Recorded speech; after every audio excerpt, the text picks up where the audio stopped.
Hello, good evening and a warm welcome to all of you. I'm Abs, known from October Red, and I'm joined by Ollie Bessel of Warren Boxing Management, also Casey Kadimi of Warren Boxing Management. We've got a trio for you guys tonight. Join us, get interactive in the chat. We want to speak to all of you. Tonight is in conjunction with Warren Boxing Management, Trinity Entertainment, and it's for the Box Academy. We've got a few events for you tonight, but we're going to have a chat. We're going to warm this up. We want to keep you guys entertained before the fight starts. So I'm going to start off with Ollie. You've been a busy man this week. Talk to us about Box Nation, because we know that's your bread and butter, isn't it? Yeah, it's been a busy week for us. You know what? It's been a busy start to the year for us, to be honest with you. We had a Box Nation show Thursday night in Maidstone. First time we've done a show at the Ball In. Absolutely fantastic event. It was a very, very small, compact venue, but actually that worked very, very well. The crowd were really on top of the fighters. We had some electric fights on the card as well. So yeah, it was a brilliant night. But Box Nation in general, you know, we've relaunched it last year, obviously in conjunction with Quicksby Promotions. We relaunched the live events, and it's been non-stop ever since. It feels like we've been doing a show every month for the last year. So yeah, I mean, we've been to London, we've been to Gibraltar as well a few weeks ago as well. Yeah, we saw that. Yeah, so yeah, Thursday night at the Ball In, but yeah, it's been Box Nation non-stop and some fantastic events. I was about to say that suntan hasn't quite worn off yet, has it? No, everyone keeps asking me if I've been on sunbeds, but no, I've been in Gibraltar twice in the lead up to the show, which has been great. And yeah, I took a little holiday to Marbella last week. Oh. We won't talk about that because I like to act like I'm busy all the time, but I actually had my feet up last week, so yeah, I was lucky with that. We absolutely love it. Casey, I've got to move on to you. This is your boxing home. I need you to tell us about the experience of boxing at UK's iconic York Hall. I mean, York Hall is made for every fight. York Hall is made for every fight in the United Kingdom. To have the first fight or first 10 fight here, and everyone's shared the ring here. Everyone, you name any great fighters, they've been here, and it is. You cannot get better home than this. You've got everyone around you. It's historic and it's exciting, and it's the joy a fighter have to get in a ring in this kind of, I would call it gladiator hall. I'm going to bring you back to your days now. This is going on out here. We're all sat out here. We're all comfortable. You're a fighter. You're in the changing room. You're getting ready. You can hear the crowd coming in, the music, that nostalgia. What are you thinking backstage as a fighter, getting ready to warm up, get those hands wrapped? I need the audience that are listening to this live stream to go into the mindset of a fighter. I mean, there's so many emotions goes through. The first thing that comes into your mind, yeah, why am I doing this? At least he's honest. At least he's honest. Yeah, why am I doing this? And you know, like, you think of all the conflicts that you have in your life, and you're like, oh, I'm put myself in this situation. But then, as it gets closer into your turn, and one thing you keep seeing all the, and you just become your mind's a complete change, and it becomes hungry, crazy, and wants to go and destroy, and regardless of anything else, you just want to go in the ring and just go have it, you know, go at it, and it's a different thing. Because before you get into the ring, it's the way that your emotion changes into this monster, this force that you want to go in and just put performance. It's the best thing. We love that. Ali, you're the one that speaks to the fighters after they've been through the wars, after they've had that initial, resurgence, go into the ring. What is it like speaking to the fighters? Are they still up there, like Casey said, with the adrenaline? Is it still up there? Is it still high? Win, lose or draw? Do you know what? Well, you know, me and Casey have had many nights after his fights. You know, win, lose or draw. It's a different emotion after each one. Obviously, we spend a lot of the time with the fighters in the lead up to fights, especially during fight week. You can see the emotions they go through, which change day to day in the lead up to the fight. Wow. It starts very relaxed at the start of fight week, maybe with, you know, photo days, press days, and as you start to edge closer to fight night with press conferences, weigh-ins, and fight night itself, you can see the personality change. You know, someone like Casey, for example, lovely guy, you're sitting talking to him now, very articulate, himself across very well, and you know, as he goes through fight week, you can see him turn into an animal as it gets closer. And then post-fight, the mood obviously depends on the result. You know, we've had some amazing nights with Casey here. Win, lose or draw, he always lights up your pool. He's a high energy fighter. You know, big adrenaline around the venue from the supporters when he's fighting. And when he comes out of the ring, it's dependent on how it's gone. But yeah, like Casey says, I mean, the feedback that you get from most fighters would be, obviously, they go through a mix of emotions before the fight.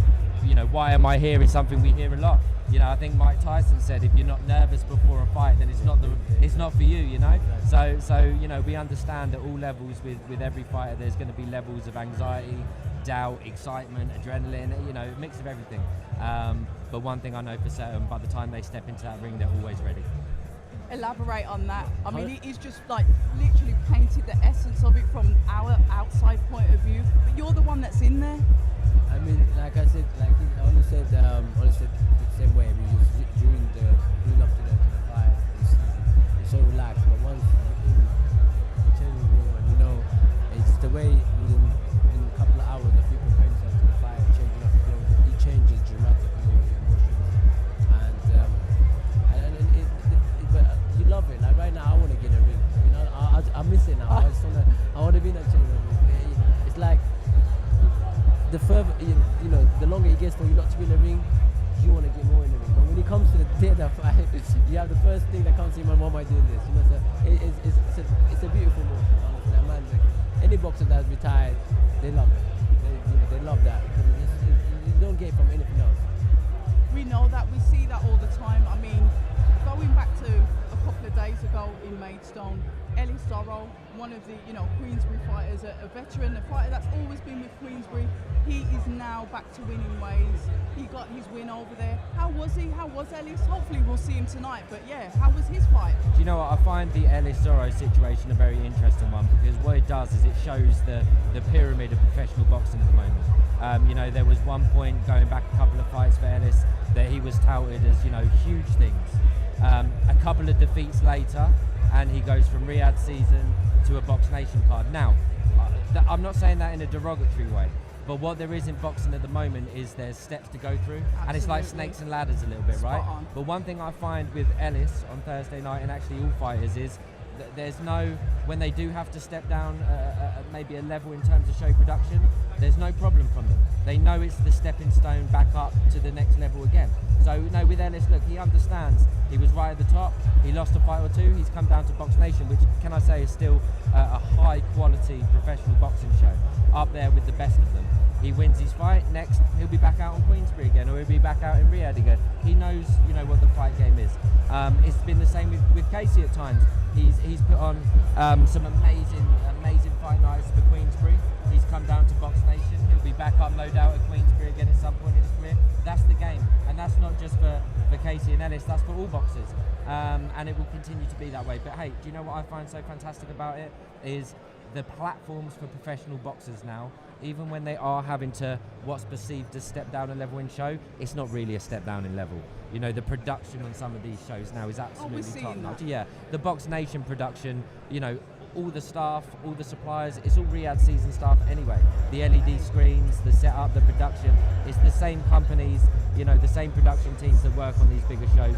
So when you are a professional boxer, even if you're stepping down for a fight or two, you're not really noticing the difference. Do you find, like you said, there's no real step down? Boxing has evolved so much, and I mean, you can elaborate on this from when you started boxing to how it is now.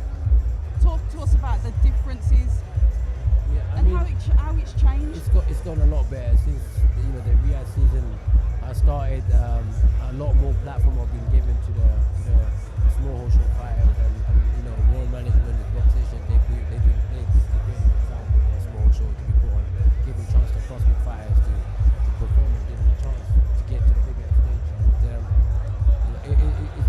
And at this time, a lot more opportunities are given to fighters than what it was 5-6 years ago. I mean, I fought for the WBO European before, and there was no glitz or glamour, exactly. Bright lights as such. Exactly. And now, like,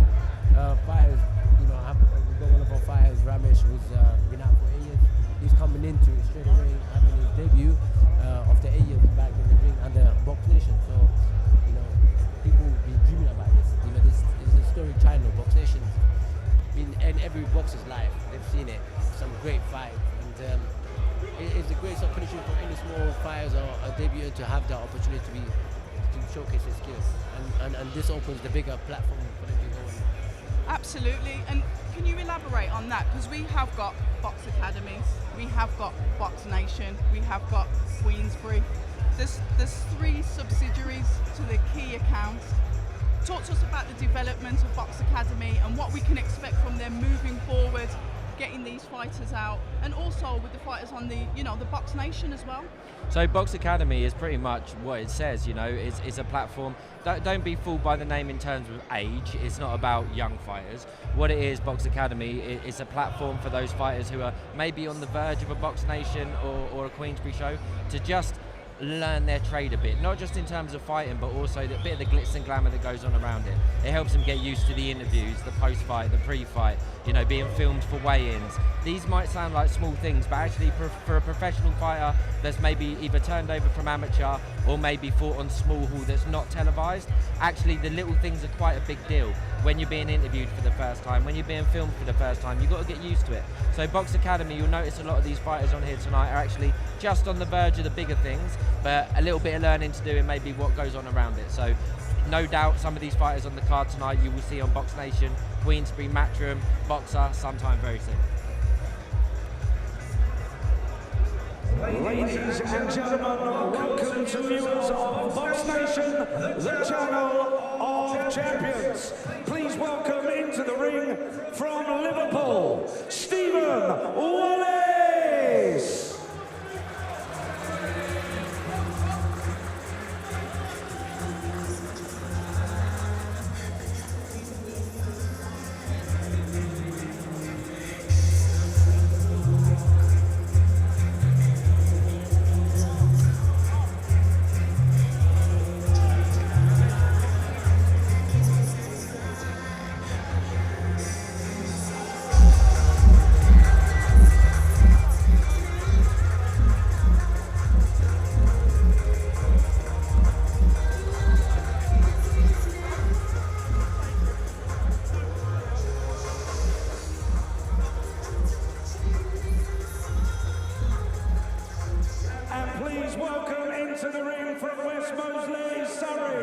Alfie,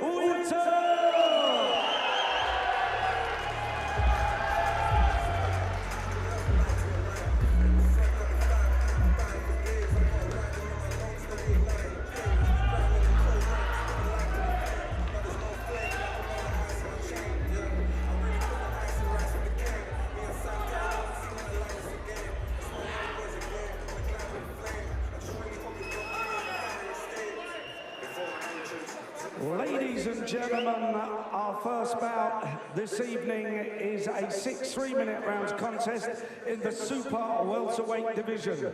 Firstly, fighting out of the red corner with 3 losses, weighing in 10 stone, 13 pounds, and tonight he wears the blue shorts. Please welcome from Liverpool, Stephen Wallace. And across the ring in the blue corner, with 7 wins, 1 by way of knockout and 2 losses, weighing in 11 stone, and tonight he wears the black shorts.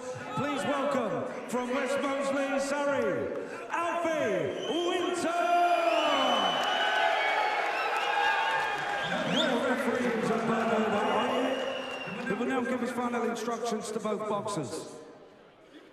All right, gentlemen, let's keep it clean, let's keep it professional. When I call break, you must take a step back, okay? Protect yourself at all times. Good luck. Touch glove. Ladies and gentlemen, 6 3-minute rounds.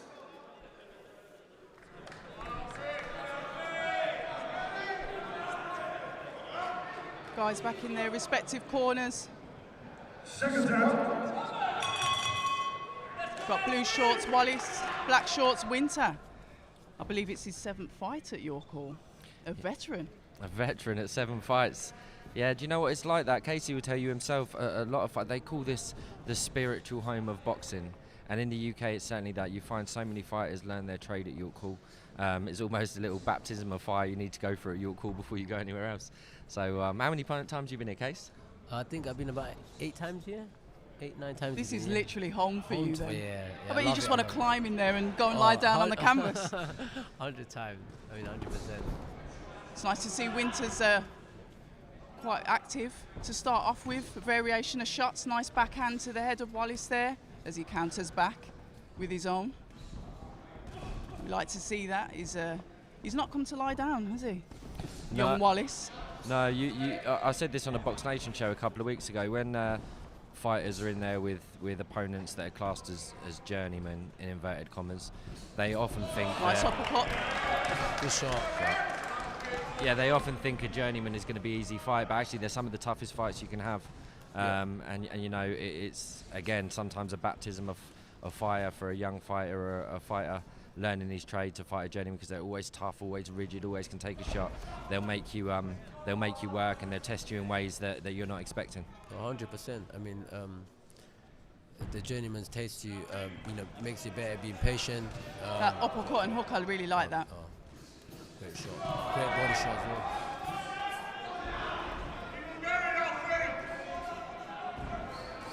I mean, Alfie is so composed and so relaxed, he's not looking to make mistakes. That's why with the journeyman, you got to be patient enough to not make mistakes, because they can throw anytime, any punches, and what you don't want to do is stepping into a punch. But Alfie's in full control right now. Yeah, he definitely is. He's pushing Wallace back onto the ropes. But Wallace is throwing his own counters. He's keen to stay in there. I mean, I looked at the schedule for some of the away fighters, I like to call them, and they're booked up for like 3 or 4 fights anyway. So they need to stay alive in there. Exactly, 100%. They want to get out as soon as possible, so they gotta keep fighting as much as they can. Yeah, saying that, it looks like it might be an early night for Wallace tonight. Is Alfie going to go to a stoppage, or is he going to make it points again? I think he's going to stop him. Some great body shots, some great up downs, beautiful loop right hand. Yeah, once again Wallace is on the ropes as Alfie's letting his shots go. Like Casey said, he looks composed in there. Yeah. When you look at this when you know that you have hurt your opponent, he's still composed and he's still not rushing in. He's definitely looking to stop him within maybe. Yeah, even the ref, you can see the ref's having a good look, but look at that counter. He's still got to be mindful of that counter that's coming 100%. back from Wallace. He's in there to survive. 100%. But a good first round from Winter, obviously in control. We've seen improvements from his last fight, to be fair. Yeah, absolutely. And as me and Casey were saying, you know, that opponent in there is in there to test him. You'll probably find with his coaches as well, they're working on specific things. They will have gone in there knowing that they're going to be in there with a tough, rigid opponent, and they would have worked on things for the last couple of weeks. They want him to try new things. You know, they're going to ask him probably to put himself in certain situations so he can see how he reacts to him. So, I mean, Casey will know more than me, but sometimes when you're in there with an opponent like that, you purposely put yourself in certain situations to learn a bit. Yeah, I mean, they're the testers, so, you know, I would say the weight corner, they come to give you a test, and you have to be fully prepared, having the right corner, the right training camp to put that performance on. I mean, Alfie looks in a great shape, and Yeah, he definitely looks keen. He wants to get back into there, straight into the centre of the ring goes Winter. On the back foot already is Wallace. We like to see this. The jab comes out from Winter. Confidence. 100%. I mean, he nice knows he's got him, so yeah. Even that little sweeping hook that he throws to the side behind the guard of Wallace. And he's very cautious as well. He knows that Wallace is going to throw, that punch, so he's cautious. Just as you say, he gets out that beautiful body shot, but Wallace takes it well. He's really got to be mindful of that counter as Wallace comes back with his own 1-2.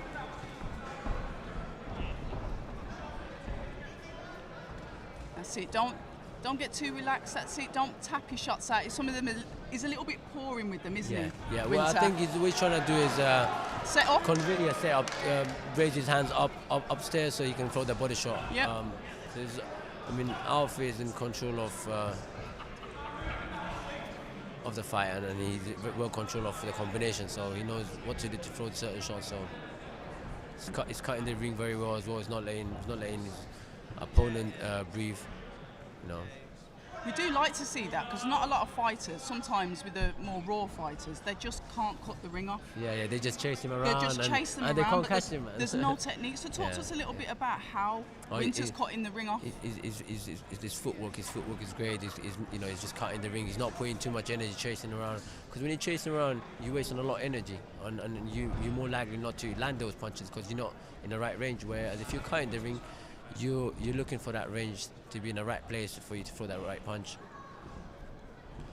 He's doing well as he flicks out the jab. I think there was a cut to Wallace's eye as he throws off another combination. The tongue comes out from Wallace. Sometimes we see that before they actually get defeated. But look, he's coming back. He's really in this fight. The only thing I'd like to see a bit from Alfie Winter is just taking his head off centre line a little bit. He's getting caught with the same straight shot coming back. A little bit more head movement. I'm sure his team will look back after this fight and suggest the same thing. Apart from that, he's boxing well, he's composed. I'd just be conscious of that. His shots coming back, and it's the left hook, the right hook, and the straight down the centre. But the lack of head movement from Alfie's just making it easy for the away fighter, as we'll say, Wallace, to throw back. So maybe just take your head off centre line a touch. Apart from that, he's boxing well. Yeah, we've got some blood coming from the nose. I think we had it from the eye earlier, but now it's the nose of Wallace. So he's clearly throwing accurate shots. He's hitting the target. Yeah, he's been hitting him with some good shots. So when you see this kind of damage, that means his punches are very effective. There we go.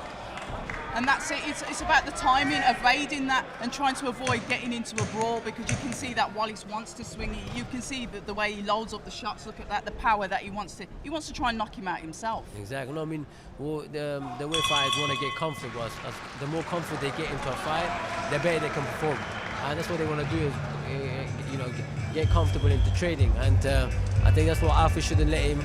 We keep making him miss. The more you make him miss, what happens is it takes away away corner's confidence away, takes away Wallace's confidence away, and then that way when he does it on the show, you hurt him a lot more. You hurt his pride, and you hurt him physically, because that's when you can take, more likely to stop them by taking their confidence away first, and then. So how do you then, as a fighter, make sure that your opponent doesn't take control, because then you're playing catch-up, especially if it's a fight that's going to go to points. You're constantly playing catch-up, so how do you stop that from happening and really maintain that control of the fight? Easier said than done, right? Yeah,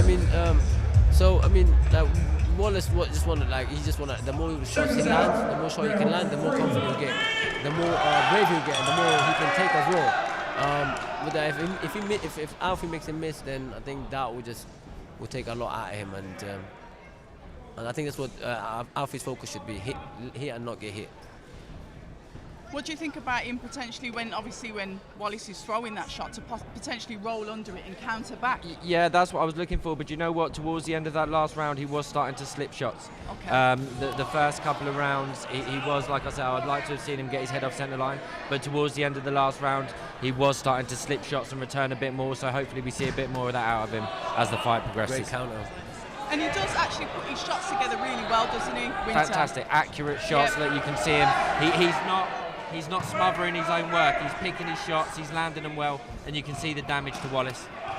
As Wallace comes back and tries to swing it out, I'm just mindful of Winter getting into a swinging match when he doesn't need to. He can actually box and move and still cause damage. I mean, Alfie was doing very great, even though because he's so cautious, and even when he's inside the box, he's able to take the impact away from his shot. As the blood pours from the nose of Wallace, Look at that, there we go, a bit of showboating. He's got to enjoy, that's all it is. And he's in full control. Casey, how important is it to enjoy it while you're in there? When you know you have, when you know your opponent can't hurt you no longer, and you have taken away his confidence, and you have the full control of the center of the ring, I think you attempt to enjoy it. You love hitting him and doing a bit of showboat. I think. Nice sweet body shot there, but counter comes back once again from Wallace as Winter throws out the jab. Wallace on the back foot, body shot going in from the right from Winter as he sweeps in an uppercut as well. The high guard there from Wallace on the back foot, trotting around. If he throws the left hook on a right uppercut, it will land very nicely. If he lands the left hook on a right uppercut. He seems to be teasing Wallace with that uppercut sometimes. He sort of like sweeps it, doesn't throw it with intention, and then goes for the hook afterwards. Somebody said to me, it's not necessarily, oh, beautiful shot, a hook. It's like he's trying to go for the stoppage here, as Wallace grabs hold of him.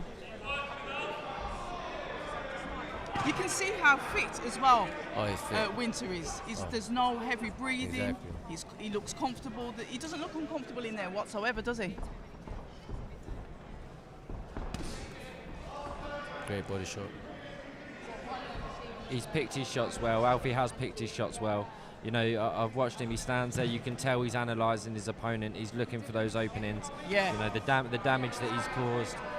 Again, journeymen don't get damaged easily. So, you know, if we're watching Wallace in front of us now with a bit of damage, you know that Alfie's done his job right tonight. Like I say, right there, that's the only thing I can fault Alfie for at the moment, is just getting his head off centre line, slipping those shots a bit better. Apart from that, I think it's been a top-class performance so far. Yeah, it's been a good fight to start the card off with, if I'm honest, considering we've had a couple of fights that have dropped out. And that's one thing I'll ask you, Ollie. Being part of, obviously, the boxing as you are, how do you cope with, like, sometimes fights fall through, but the show must go on? It's part and parcel of the boxing. You know, if you look back at this card tonight, for example, there was multiple fighters on the card, multiple fights set up for the card that haven't happened for one reason or another. We had Ishvan against Maycock 2, which is a rematch for a previous Box Nation show. That hasn't happened because Ishvan's gone out to Saudi Arabia to fight on the Riyadh Season Grand Prix. Yep. So great opportunity for him. John Harding Jr. versus Frankie Davey. An injury to John Harding Jr. has prevented that fight from happening.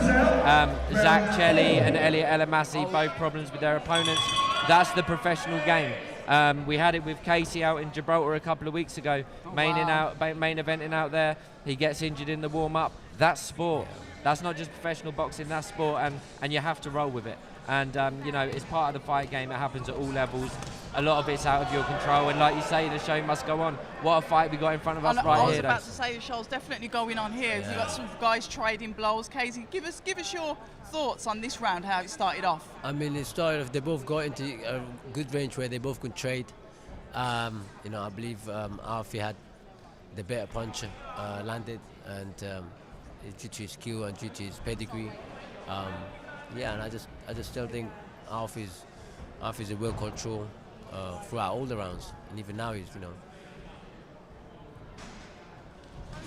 Beautiful shot, and there we go. He's going for the finish as he throws that backhand, which causes Wallace to wobble. What a shot! Here we go to combinations. The hooks are coming in. Wallace is fighting back. Overhand comes in from Alfie. Body shot. Wallace is not just letting up. He wants to stay in there. Yeah, you know, I mean, he's conditioned very well to take those shots and still fight back, to show they're still in the game. It goes back to what Casey was saying earlier. These guys are in the ring almost every week. They're so conditioned to this that it's not easy to get them out of there. Oh no!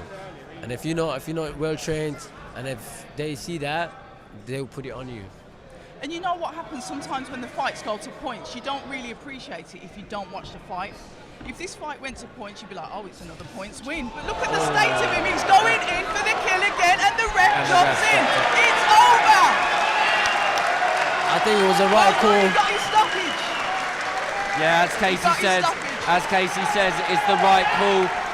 Alfie Winter was really taking control there. He rocked him a couple of times. Yeah. And look, it saves Wallace for another day. Exactly. I mean, Steve Wallace gave everything he could. He didn't quit. But, you know, when it comes to your health and you're taking those kind of shots, I think the ref did 100% the right decision to stop it. He was taking some heavy shots throughout the previous 3 rounds as well. Well, what a fight to start the card off. I'm happy for Winter because he's got his stoppage. It's nice, he's back, he's got his stoppage. Yeah, you know, the confidence that gives a fighter stopping an opponent. Like we were saying earlier on, you know, Wallace, even though the away fighter, they're really difficult to get out of there. So the confidence that will give out if he Winter. Look, I thought he picked his shots beautifully tonight. Like I say, my only complaint throughout the fight was just a little bit of head movement. However, he picked his shots beautifully, never smothered his own work, looked calm, composed in there from the get-go, and deserved his stoppage tonight. Definitely, and I think the sparring that he's been doing with Chris Eubank Jr. has helped as well, because he's been in the gym. Obviously, Chris Eubank Jr. we know is going up against Conor Benn next week, so that sparring really does help. Oh, 100%. When you can train with a level of those levels, and when you got someone at his level in front of you, it'll be a lot easier for you. and he just showed it tonight. The winner by technical knockout in the blue corner from West Bromley,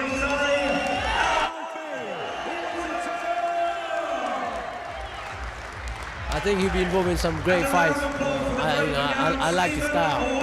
Very good, entertaining style he's got. Theoretically then, somebody like Winter, he's put on a performance like that. How quickly do you try and rotate the fighters? Because I know you guys have got so many fighters and they want to be active. So what is the next move for someone like Alfie? Do you know what? But this is what these shows are for. They're there to showcase the fighters. We've had multiple fighters fight on recent Box Nation shows that have very, very quickly ended up on Queensberry shows. The eyes are on these events. So, you know, it's not about what we'll do with Alfie Winter. It's about who's seen him tonight, who's seen that performance, and who's got an opportunity for him. Make no doubt about it. All of the promoters, all of the managers out there are watching these shows, and if they've got an opportunity for him, he'll get it. If not, he'll come back out on another one of these shows, put in another performance like that, and Casey will tell you, sooner or later the opportunities come. Oh, 100%. 100%. I mean, the people that are viewing right now, Box Nation Academy, they're all going to be loving his style. You know, it's entertainment. That's what fans want. They want an explosive, a clever, that controls the ring well. And, you know, I think he's got a bright future ahead of him, and he'll be involved in some great fight in the future. Looks like the announcer's ready to call the next fight. Ladies and gentlemen, please welcome into the ring from Bailey, Yorkshire, Nabil Ahmed.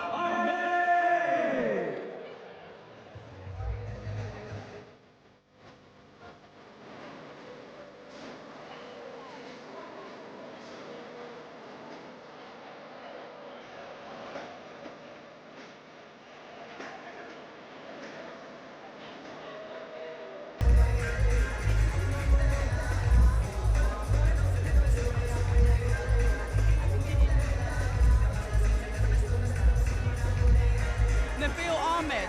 And please welcome from Hayes Middlesex by way of Afghanistan, Ramesh.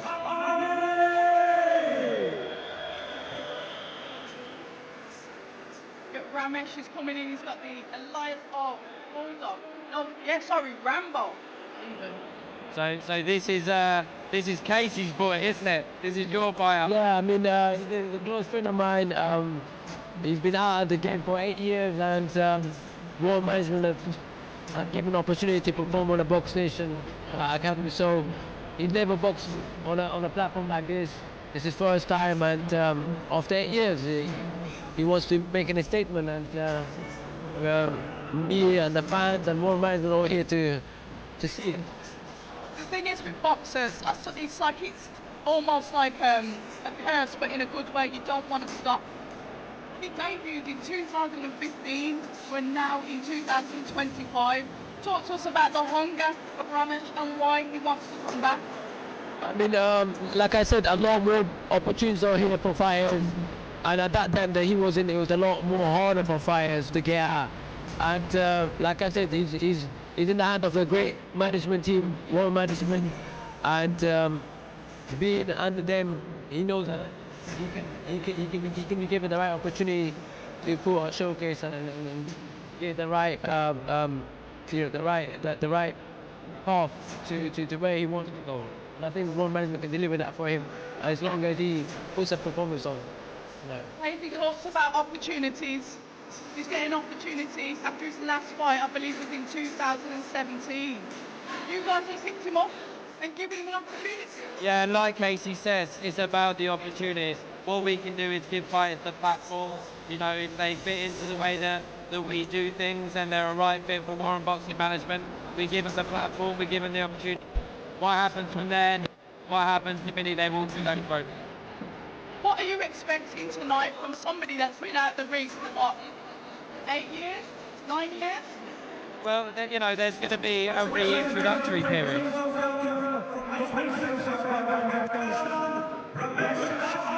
I mean, he's a few ring walks already. He's making up a lot of time, isn't he? I think they lost him around the back. But no, listen, he's got the opportunity. What happens when he steps through those ropes? That's what, you know, the proof will be in the pudding ultimately. I'm excited about seeing him tonight, though. How do you think he's going to get on? Do you think he's got those backstage nerves? Talk to us about. I mean, he is going to be a lot of nervous. He's got a huge following tonight. After 8 years, like having the debut again. So, you know, from the team I've been in contact, he's had a great camp, great preparation for this. So, you know, like I said, I've come to witness him putting a performance on, and yeah, I'm happy to see him. So he's here with his little man, his little son. I was about to say, looks like you've got his little one to walk him out as well. That's Emotional time for him, do you think? Huh? Emotional time for Ramesh, do you think? 100%. He's a family man now, he wants to look his son. Ladies and gentlemen, our next bout of the season is a 4-minute round contest in the super bantamweight division. Firstly, in the red corner, with over 45 contestants, his name weighing in 8 stone 11 pounds, and tonight he wears the white shorts with black trim. Please welcome from Eliecer, the Baby Bulldog, Nabil, Ahmed. And also in the blue corner, with 5 wins and 2 by way of knockout, 2 losses in the draw, weighing in 8 stone 6 pounds, and tonight he wears the camouflage shorts. Please welcome from Hayes, Middlesex, by way of Afghanistan, Ramesh Ahmed. His supporters have definitely turned up tonight. Yeah, do you know what? You get fighters that just bring out the best of a York Hall crowd. The man sitting to the left of you at the moment, he brings noise to York Hall like I've never heard before. And you know, it's not just about selling the tickets. It's about, you know, being the type of fighter that brings that out of the crowd as well. Casey's always been fantastic about that. Doing that. We've got another couple of fighters signed with WBM. Eliecer on his debut was absolutely fantastic at that. So let's see if Ramesh can do the same thing tonight with his support. Yeah, definitely. It's an opportunity they've been given by World Management for him. So, Ladies and gentlemen, 4-3 and when you're given an opportunity like this, you gotta shine. You have to shine. Absolutely. So we've got Rambo versus the Bulldog. That's it. Place your bets, guys. in the interactive chat, let's have a look and see who gets through this one. What I will say is Nabil's come out of Dickie's gym. They've got Callum Simpson as well, who's I think he's fighting probably in June up near where he lives as well. So I know it's a good gym. This guy's got quite a negative record, but sometimes you can't even. You got to take these records with a pinch of salt. Unfair decisions, away fighters, etc., etc. I mean, the record that Nabil has comes with experience itself, and like I said, if a fighter is not in the right mindset, you know, fighters like him will take that, you know, in full confidence with their hands. So it's a great learning fight for Rambo coming after 8 years. So he's gonna be cautious and just perform well. Yeah, well, he's not really demonstrating much ring rust at the moment. Fair enough, he might not have been active as in getting fights, but I'm going to presume by the way that he looks, he's been busy in the gym as he goes in for the kill quite early. He's been joining my training camp as well. So he's been coming down my gym as well. We've been training. We're giving him some tips and things to stay, you know, to get that ring. If he it doesn't look like he's got ring rust. So, but he had the great people around him. So you know, he looks well. He's got a nice intentional jab as well as he unloads on Ahmed, who just didn't know what to do with himself there, did he?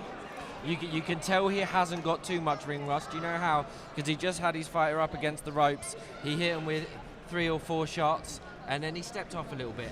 And an over-keen, composure. An over-keen fighter or someone with a bit of ring rust, again, could have smothered themselves and got a bit wild there. He didn't. He picked his shots. He stepped out when he needed to, and he's back in control. So, nice boxing from him at the start of this round. Yeah, he's got a nice backhand to him, hasn't he? Katie, talk to us about that. He's got. He's intentional, isn't he? Yeah. He's fought for some titles, so his experience is there. He's had a 10-rounder before. He's fought some for Jay Harris, who's went very far in his career. So all of those fights plays that great experience, and that experience doesn't go. Your experience never goes. Yes, you do become unfit when you're 8 years away from the game, you do become little ringers, but your experience is always there. All you got to do is use your experience to get fit and perform tonight. Like how would you experience it to perform? Yeah, as he throws in a nice body shot to Ahmed there. He's walking forward, he's got that intention in his eyes. There he goes with that double jab, and it's nice and stiff. He looks a bit wobbled from that. He didn't like that double jab there, Ahmed. He backed up nicely.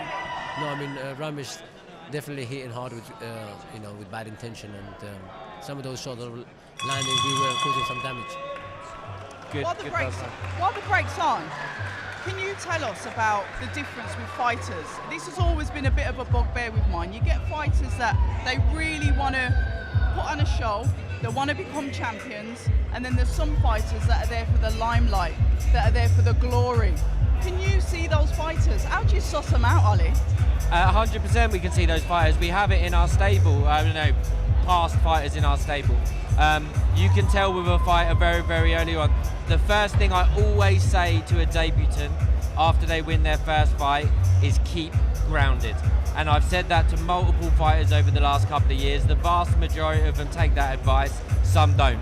But it's so important when you win that first fight, especially if you win it in spectacular circumstances, to keep your feet on the ground, because you're so early in your career and fighters have so many people around them that tell them how great they are, tell them how fantastic they are, and there's nothing wrong with that. But you've got to know as a fighter, the progress and the progression and where you're at the start and what it's going to take to where you want to be, which is ultimately main event and titles for the majority of fighters. But being grounded early in your career is so key, because so many times we have seen fighters win on their debuts and get carried away, and it can be a very, very quick downward slope from there if they don't keep grounded. So we're very, very lucky at WBM that the vast majority do, but we have had fighters obviously in the past that don't take that advice, and sometimes it doesn't end well. Casey, your thoughts, how do you stay grounded? How do you go in there? You get fantastic wins, you start off really well. How do you stay grounded as a fighter to make sure all of that doesn't go to your head? I mean, throughout the camp, you practice it in sparring, you practice it with all the training, you practice it with your coach, and you just stay in that phase. That double jab again. Yeah, you just stay in that phase during the fight. You have to. You can't afford to rush in a fight, because the gloves are small, 8-ounce gloves, and a punch can make a difference. A punch can definitely make a difference. As Ahmadi goes in for the kill again. He really likes to push Ahmed back to the ropes. That double jab of his is very, very strong. Yeah, 100%. And also, Nabil is slightly heavier than Rambo. He came in heavier by 2 kilo. Interesting. Heavier. So, I think Nice Nabil is backhand. conditioned enough to take his shots because he's a natural heavier man. But Rambo does make an effect. His punches are very effective to push someone heavy like that backward and hurt him with those shots. And that's what we're seeing. We're seeing Ahmadi bounce nicely on his feet, take control of the centre of the ring. Ahmed is on the back foot and seems to be walking onto the shots that's coming out from Ahmadi. I think Ahmed's looking to trying to land the over right hand, but I think Rambo is not giving him. Shout out to John Harding that's just entered the building. He's going to be taking my spot in a minute. I think you're going to get a lot more entertainment out of him than me. I've quite enjoyed this. Yeah. Do you know what though I will say about we're going to call him Rambo, because I like just calling him by his nickname. Yeah. He's so lucky to have someone like Casey around him. Casey is one of our, not just our marquee fighters in terms of ability and what he's achieved, but also he's a very, very grounded individual. His thought process behind his own career is always mapped out immaculately. He's very, very honest with any of his own faults, and obviously he works hard on the ability that he does have. And having someone like Casey around, whether early in your career or when you're relaunching a career, is such a benefit. And I think that's one of the reasons that he'll go far. Ollie's making me blush, man. It's true. I'm loving the love here that you've got for fighters, but it's that respect, isn't it? And if he's watched your career and seen how you've carried yourself through your career, then those words have got to be accepted, right? No, he's a great man, an honest man, and he's worked so hard. Yeah, Ollie's worked so hard and come so far, and Yeah, and you coming this far to where he's done by hard work and be honesty, and he is an honest man. And you know, he says sometimes too much nice stuff about me, but it might be not true. But Ollie's just a good man. A good man says it. You know. I appreciate that. And we can add you into the love. You're doing a great job presenting tonight. Yeah. Thanks for having me. 100%. You're giving us some interesting interviews from us. Yeah. So it's Good topic. I love the sport. I love you guys. Away fighters, home fighters. You do what the majority of us can't. We can all sit on our settee and say that everybody's rubbish, that that's a bomb, he's trash. But how many of us could actually lace up the gloves and go in there and do what they do? You've got to give the credit to the fighters, whether they're the journeymen or the champions. 100%, but everyone around as well. Because without you guys, it wouldn't. The fight is not there without you guys. Everyone that is involved around boxing should get receive credit, because everyone around it that is there makes the fight great. And what I will say, guys, if you are watching the live stream, please subscribe to this YouTube account. We want to grow it. We want to get more fights on here for you guys to enjoy on a Saturday or a Friday night or whenever it's being broadcast. Support the fighters. Subscribe to the YouTube channel. Follow on Instagram. You've got Box Academy. You've got Warren Boxing Management. You've got Box Nation. Support the guys. We've also got Casey Kadimi and Ollie Bessel. They're all on Instagram. They're all on X. Let's support these guys that are putting these shows on for us. As Ahmed tries to come back in and he puts Rambo on the ropes, but Rambo's not having it. He comes out fighting. You can see the vim in his face. He's like, nope, not today. Ahmed's been throwing some good shots this round. He come with an aggression, starting the round with an aggression, so the fight's getting more entertaining. It definitely is. I will say the rounds have gone quite quickly in this one, to be fair. Yeah, again, an entertaining fight. I think you know, there's definitely no ring rust in there from Ramesh, from what I'm seeing. Yeah. And again, it goes back to, if Casey's saying he's been a part of his camps, obviously Casey's camps are at a very high level. Casey's title hunting, so there's, you know, his camps are not wishy-washy by any stretch. He's going for top title, so if Ramesh has been a part of them, then we know he's going to be sharp, we know he's going to be confident, and he's certainly come out here and looking good so far. He's so fit and he's aggressive with the shots as well. When he throws that overhand, that backhand, you can see he wants to hurt his opponent, as once again he pushes Ahmed back onto the ropes, but he comes out, he's trying to feint there. Yeah. He's got that fencing jab, and this is the work coming from Ahmed, but Rambo is not having it. The jab, double jab with the backhand. Takes the centre of the ring, comes out, like you said, he throws the shots, he's patient, he doesn't need to go in for the kill. Absolutely, and the patience is what's standing out to me. He's not getting flustered, overexcited, or like I say, smothering his own work. Very, very patient, a bit like Alfie Winter before. He's picking his shots very, very well. So yeah, I mean, I like what I see so far. What I do like to see is a variation of shots as well. He's not just head hunting. Sometimes you can get carried away with the head. I don't know, that's something that you can probably elaborate on. Why do fighters tend to go for the head and forget that they can vary those shots and go to the body as well, attack the body slow, their legs down, whatever it is? I mean, it all depends on the having a little word with him there. I think it's about keeping his hands up. I think it's about using his hand, keeping his head low, and also Ahmed been going low too much. He's dipping in. Jab comes out from Ahmed as well as he leads back, tries to counter. Good shot, good left shot by Rambo. What's his temperament like? Good temperament, Rambo. His temperament. He's good. I mean, you know, his temperament is good, but I think it all depends on the style of the opposition you have.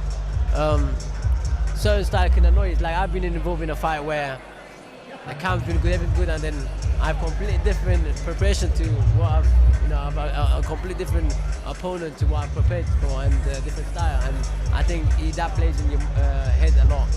But I think it's the 8 years layoff. I think he still have the ring rust. You know, I think once he get this fight out of the way, you know, we get him some more warm-up fight, and then go through there. You know, I think he's still got, I mean, Ahmed's getting confident because he knows that Rambo can't hurt him, so that's why able to throw punches back and give him a fight. You hear the crowd cheering for Rambo. We're in the last round now. Let's see what's going to happen in this. Rambo starts off quickly. He's in the center of the ring. He takes that control. He wants to push Ahmed back again. He's trying to parry that jab. Ahmed's keeping that hand out to try and parry that jab to obviously put the backhand in. Rambo, Ahmed's want to make him step into a left hook and a right hand, but Rambo's got to be cautious. He's going to feint the body and go to the head. Good shot. I like the shape of Rambo as well, how he puts it up, he moves, he keeps his head offline, something that Ali was saying that he wished that Alfie Winter was doing when he was fighting. But we're seeing that with him. He keeps his head offline, he throws out the jab, he's confident with that. When you move like that, what it does is it gives you more time to pick up your shot, because when you move in your head, your opposition doesn't know what you're going to be doing. It makes them think. And that's it, making them think, can tire them out. It's just, It gives you enough time to set up your next following punch. So I know we're going quite wide in comparisons, but one of the things that Usyk does is he keeps moving. So it's not necessarily his shots that are affecting you, it's the fact that you don't know what he's doing because he's not a still target. 100%. The jab comes in, counter from Ahmed as he tops up, as Rambo throws back. Got him with a 1-2 there.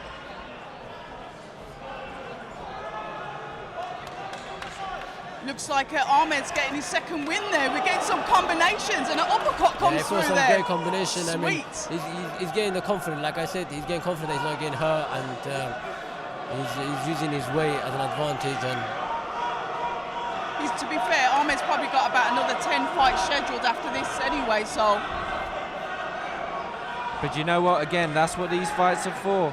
He doesn't want to just breeze through 4 rounds. He wants his opponent to be thrown back. He wants to be tested. He's got to get used to getting hit again if he's been out the ring for a while. He's got to be in some precarious situations and know that he can get through it. So all of this is great stuff for him. Even when he's taking shots, it's all getting back into the swing of things for him, Definitely. And it's weird to see now that Ahmed comes forward on the front foot.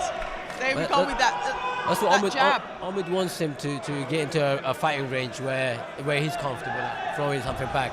And for Rambo is stay out. You land your shot, get out. You don't need to give him points, give him the chance to land his shot.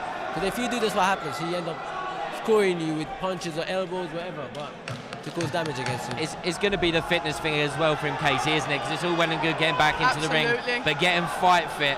You've got to get in there consistently back in the ring and used to what it's like to be fighting properly again. So, but listen, I think that was a great performance tonight. I don't think there was much ring rust there at all. A couple of little bits and pieces, but all in all, a good first performance back. And that's what we want to see. We want to see the fighters active. Like you said, if you told me you fought 6 weeks ago, I would have said, yeah, there was absolutely no show of ring rust on it.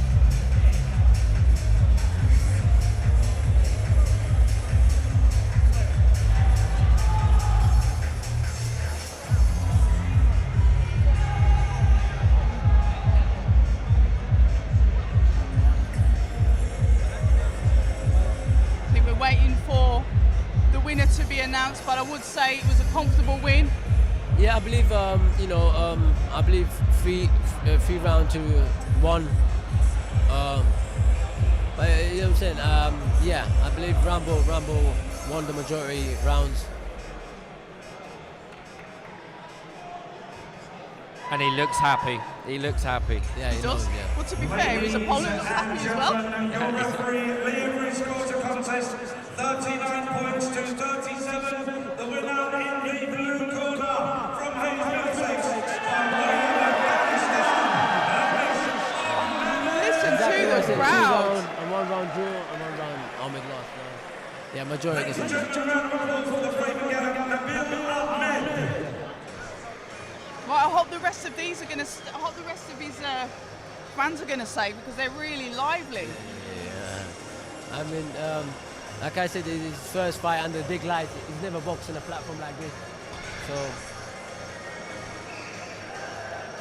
yeah, I mean, I think as the next fight gets put onto him, he'll perform better and better in every fight, I believe.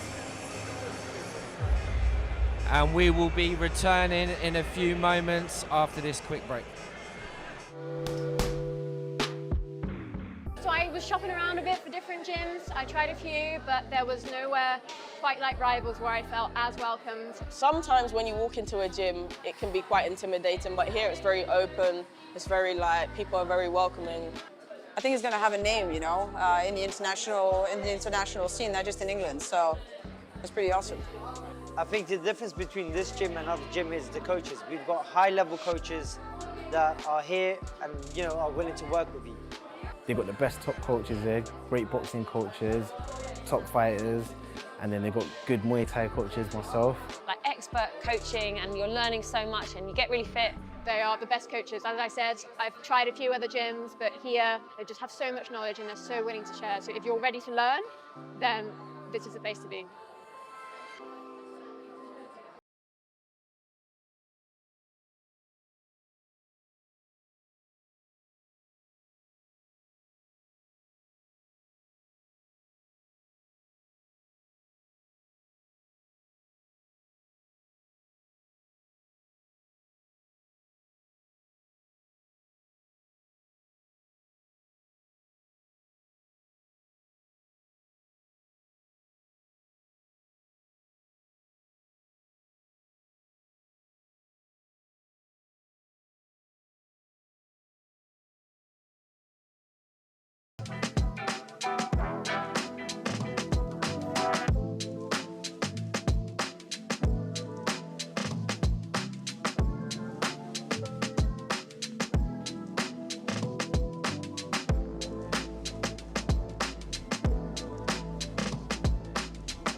Welcome back, ladies and gentlemen. We are getting ready for an announcement. I believe it's a debutant, Shona Whitwell.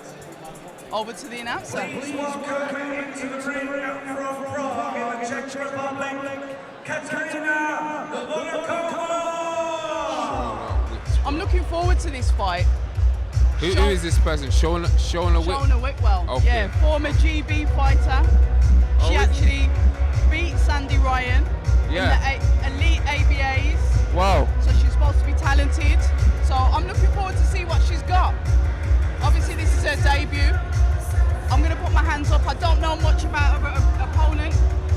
Whilst I was on the way here, someone messaged me about her and said, look out for her. I was like, okay.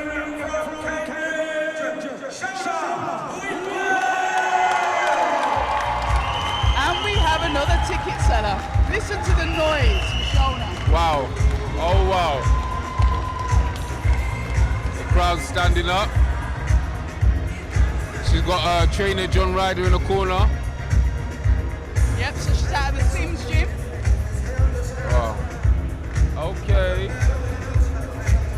David Hayes ring walk, isn't it? Is it David Hay used to walk out to this? Say that again? Did David Hay walk out to this? Yeah, he did. Yeah, he did. So Shona is a 7-time national champion. Nice swagger. I like the kit. She's a southpaw, I think, as well. Okay. With 3 wins, 3 by way of knockout and 5 losses. Weighing in 9 stone, 6 pounds. And tonight she wears the pink shorts. Please welcome from Prague in the Czech Republic, Katerina, the Dvorakova. And crossing in the blue corner, making her professional debut this evening. Also weighing in. Listen to that crowd. Wow. And tonight she wears the scarlet blue shorts. Please welcome from Cambridge, Shona. She definitely got the Showtime shorts on. So this is her debut, yeah? Yeah. See, Craig Richards in the building over there saying she must be down from the Matchroom gym. And they get some hard work down there, man. Some grueling drills they do down there. I will say that their conditioning. Oh, man. Yeah. I've heard about it. Yeah. I've seen their faces after the training. When I've seen how Craig, when I see some sprints of him, I think, wow, where are you getting this conditioning from? And I realise it's gym. And I say, okay. Underrated. Talk to us about conditioning and how important it is when you're in the ring. It's definitely one of the main things. You know what I mean? When you're going against fatigue in the body, lactic acid is building up. How do you act then? It's all good in the first, minute or so, but when the lactic acid builds up and your body's not used to it or should be used to it from the conditioning, this is when it helps. Right, both ladies to the centre of the ring. Watch your head, no low blows. When I say break, step back. Protect yourself at all times. Staying locked in with her eyes. Okay. Ladies and gentlemen, 6 2-minute rounds. 6 2-minute rounds. Wow. Nice 6 round for the debut. She's nice and tall as well. Southpaw. Yep, rangy. I was watching an interview that Shona recently did, and she says she wants to show people that she's clinical. She's not necessarily somebody that wants to be knocking people out. She wants to show that she's a clinical boxer. Okay, but I'm seeing it though. Look at her, she's feinting, touching. Tidy as well, isn't she? Yeah. Compact. Ooh. A fighter that's varying up the shot, Casey. Yeah. She's got not just going to the head. No, she looks very explosive as well, and she's on her toe well. She want to get the job done quickly. A nice wide stance, using that 1-2, just the basics. Beautiful shot. Wow, Oh, okay. Oh my God, there we go. I like how she's just touching her with her right hand, just lining it up, but looking for that left. The body shot. Whoa, wow. Comfortable on the back foot as well, not necessarily on the front foot, able to move. She's moving great. Not many southpaw moves to the right hand of their orthodox opponent, but she's moving it very well, and Nice she's finding some great combination. And she's boxing and moving on the. Nice backhand there. Hey, there we go. Whoa. She's got a nasty left hook. She has, around the back of the guard. Yeah. I'm intrigued in seeing her progression in the pro rankings.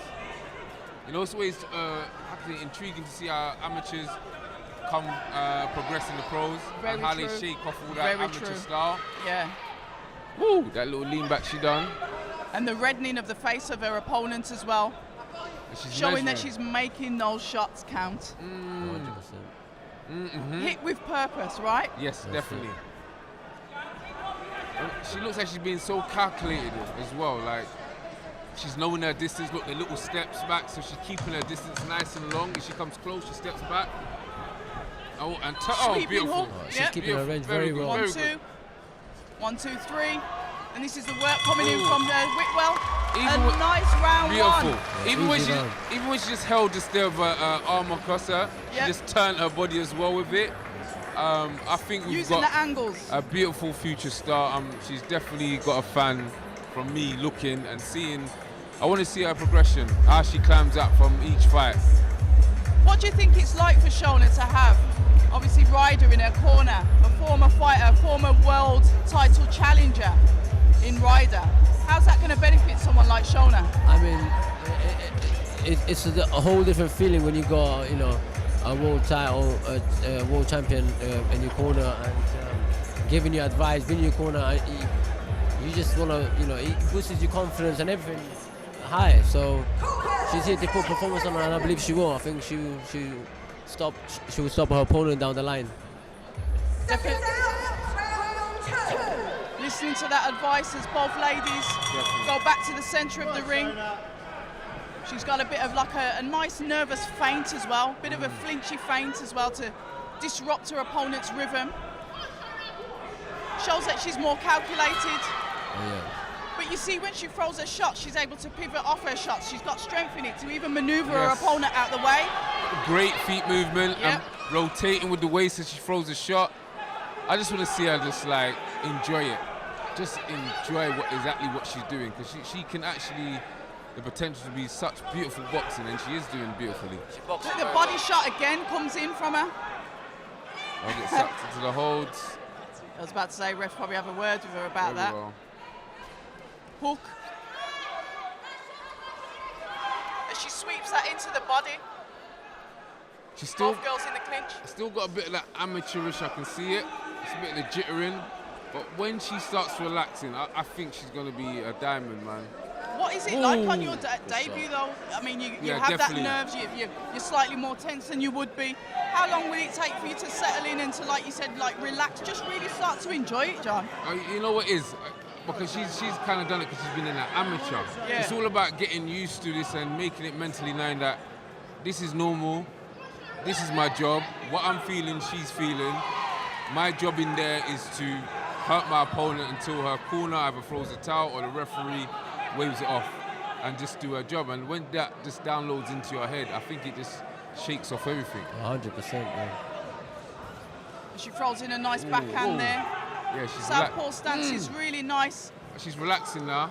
Right now, wow. And that is where you get the power when the that left. That hook, wow. The reddening on the face. Nah, she throws in the backhand to the body. And she turns her body into that. Oh, Lord. There we go. Yes. You can see how it affects her punches by damage. Punch selection is nice to watch, isn't it?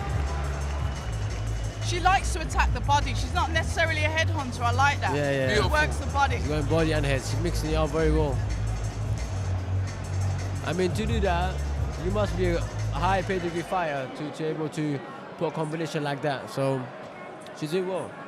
Yeah, definitely, man. Just to be, you don't get many fighters on there. They'll be coming and making and setting up body shots. Yeah. Hook and turning, like she's doing so much beautiful things.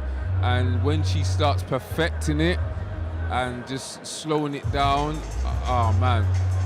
And she's got the right team. Look, like John Ryder, who has been there with Canelo, is talking to you. Exactly. Like that's just like you can't buy that. Levels. You can't. On your debut, it's crazy. And you know how much she wants it, because she's having the 6th round in her debut. So yeah. Not many. I don't see confidence. many females taking that kind of risk. So props to her. Her opponent is now opponent's saying she's putting a bit more pressure on her.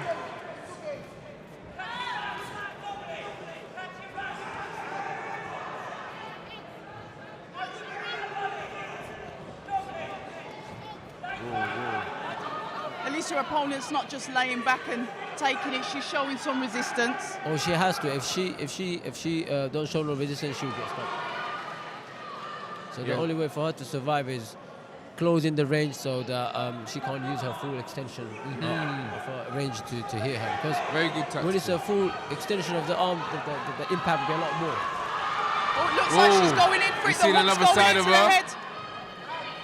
I really want to see how she adjusts to that game plan, which you just said. How she's going to be moving into, push, shorten the range. Really seeing how she adapts to that. What does she do? Yeah, that's what I like to see as well. Ooh. I'm trying to recognise this opponent. If she fought Caroline Dubois before, I'm just looking at the opponent and I'm just trying to think who she fought before. I should have probably checked on BoxRec, but I know she's quite tough.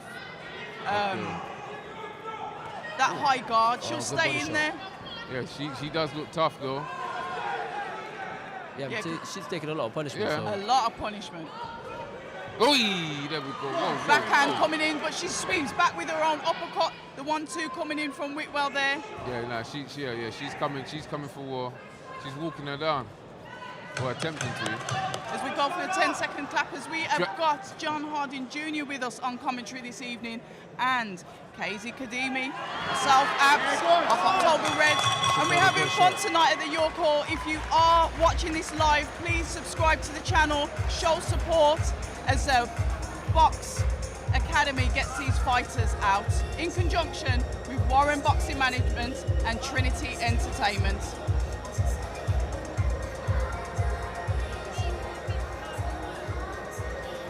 Going into round 4.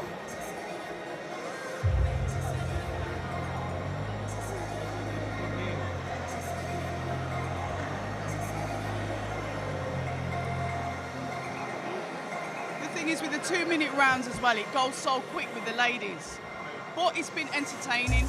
She can look back on her debut and say that she had fun with it. But you know what? It's crazy. See, with the 2-minute rounds, it still keeps it in that amateur format. How does one adapt to how the professionals do it?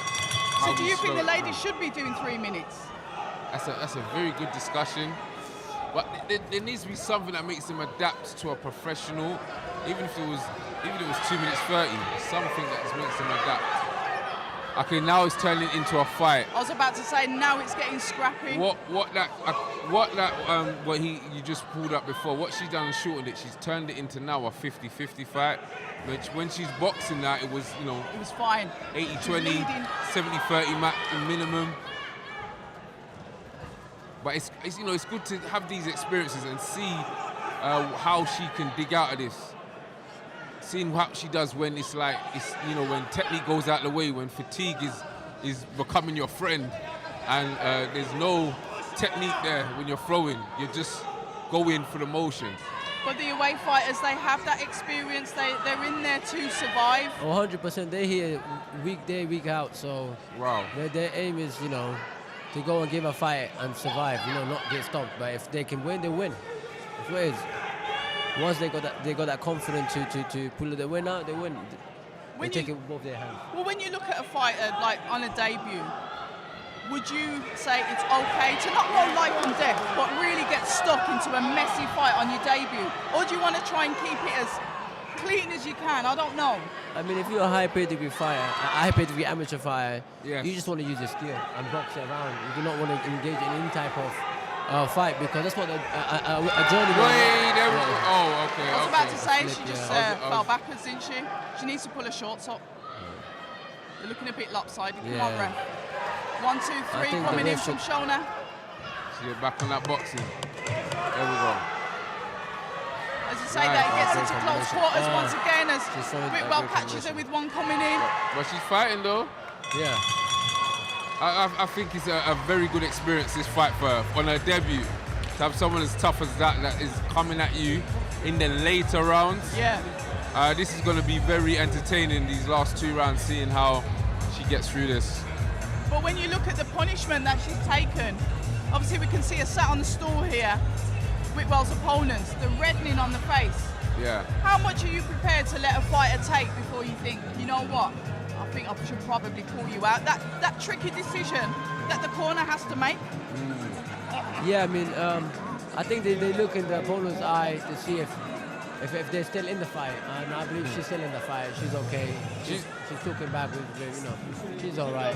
She's just smiling there. She's smiling. I was about to say she just tapped I'm just about to say, yeah. one of her She corner was on smiling. She's living her life right now. She's happy. Yeah. I don't think that. Another day at the office? Yeah, Another that's day in the office. She's been week in, week out, so this is normal. Yeah, she was talking about next week there. I was about to say, if you're in a street brawl, that's who you want with you, isn't it? Yeah. Someone that's prepared to go to the death of it. I might see if I can find a DM actually. Katerina, is it Dvorakova? She's tough. Very tough. The crowd once again here at York Hall never lets us down. It's always lively. Yeah, York Hall is just like I would say it's like the mecca of boxing in London. It's just the rawness, the energy. Nice, that's nice work. There we go. Pivoting off the hook, throwing the 1-2, pushing her back, sweeping her uppercut in there, and this is the work coming in from Whitwell. This is it. This is what we want to see. Comfortable on her feet, boxing and moving. She's probably had that advice in the corner. Get back to boxing. How many times do we hear it? You don't need to fight, box. That's it. She just needs to show what level of boxer she is, and doing that is just boxing. She's clearly dominating the fight. I love the turns. I wish she knows how good it looks when she does. Like even those little movements, those little pivots. 1, 2, 3. 1, 2, 3. 4. The combinations coming in from Whitwell here. There we go. As she throws that sweeping hook to the side of the head.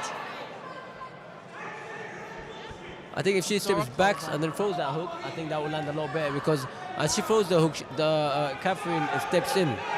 So probably planting her feet more, would you say? I'll say step back and just throw it. Step back and throw it. Yeah, because Catherine is going to walk in right into that So hook. walk onto the shot. Walk her onto the shot. 1, 2. Lovely backhand there, landing literally behind the guard. Was that slightly after the bell there? Last round. And let her wrap this up.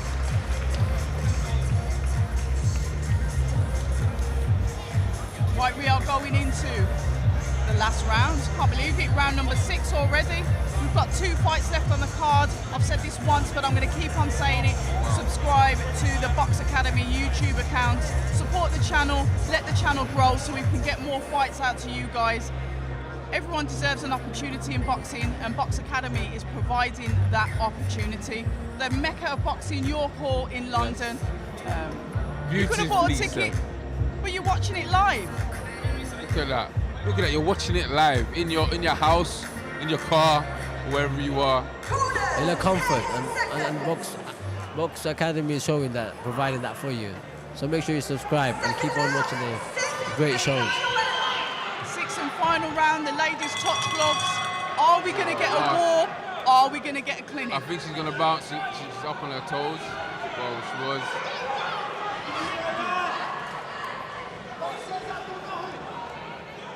Up on her toes, as you say, but Katerova's able to come on the inside and control the fight, but that's down to experience, isn't it? When you look at that, that is the experience of the away fighter that's able to draw the opponent into their type of fight. You can have that experience in the amateurs where you fought all over the world, but this is a pro game, it's different. Yes, that adaptation is very different. When someone's coming to be dirty, hitting you in your arms, hitting you in parts of your body, you're like, huh?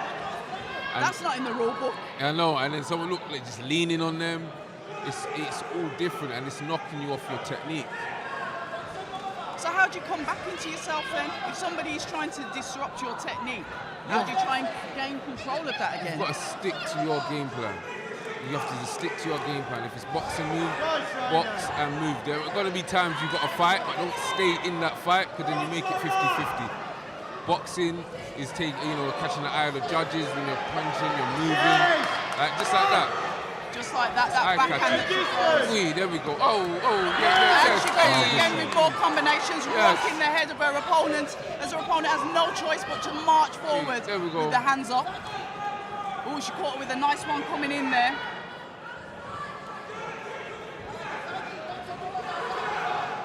We can hear the coach shouting out instructions, but... Wow, there we go.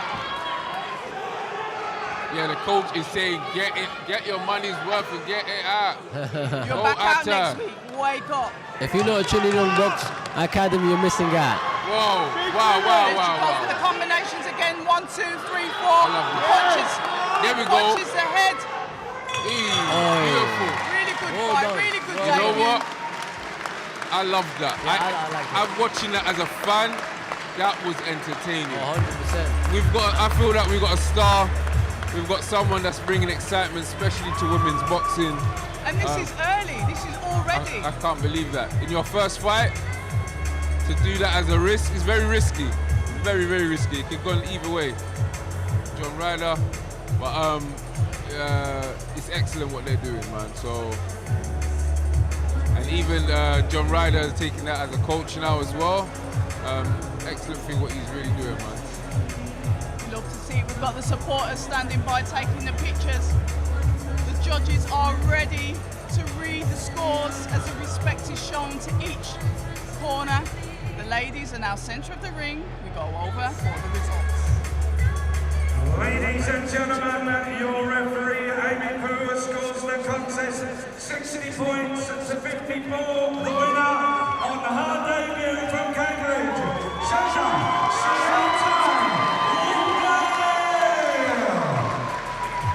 Beautiful. Fantastic debut there. Katerina, Dvorakova. You know, I can't wait to see her progression, man. You know, I want to see her next fight, her journey going up. When she starts getting, you know, used to this, the professional game, the smaller gloves. I really want to see how she adapts. Yeah, I believe she's going to be moved very faster. I mean, she got a good team behind her. Yeah, definitely. I think she moved very fast. I think within 4, 5, 6 fights, she'll be going for the big titles out there. And while Shona takes the pictures, we are now going to have a short break. We will be back with you soon, guys. Remember what I said, subscribe to the channel. Let's keep it moving.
Shona, congratulations on your win. I have watched your interviews. You spoke about being clinical. Talk to us about your debut. Yeah, it was a lot tougher than expected, to be honest. There was a bit of mix-up with opponents. I had to take this one last minute because no one was available. She's got a 50-50 record, 5 losses, 3 wins, but 3 by knockout. But I was ready for it.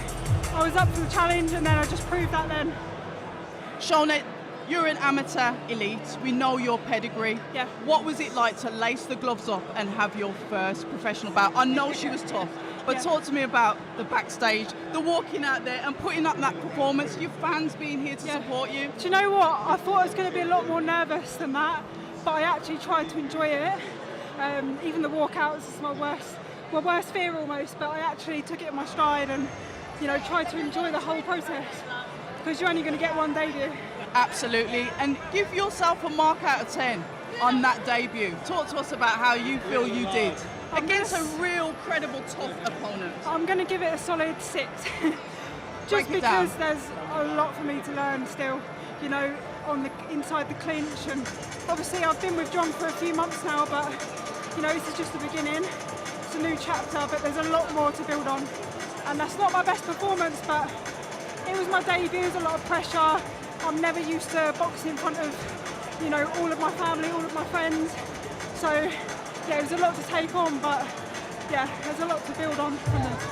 I think you did them proud. We saw that clinical performance. What I like about you is your ring generalship and how you're able to confidently move around the ring, the way that you throw the hooks and pivot off.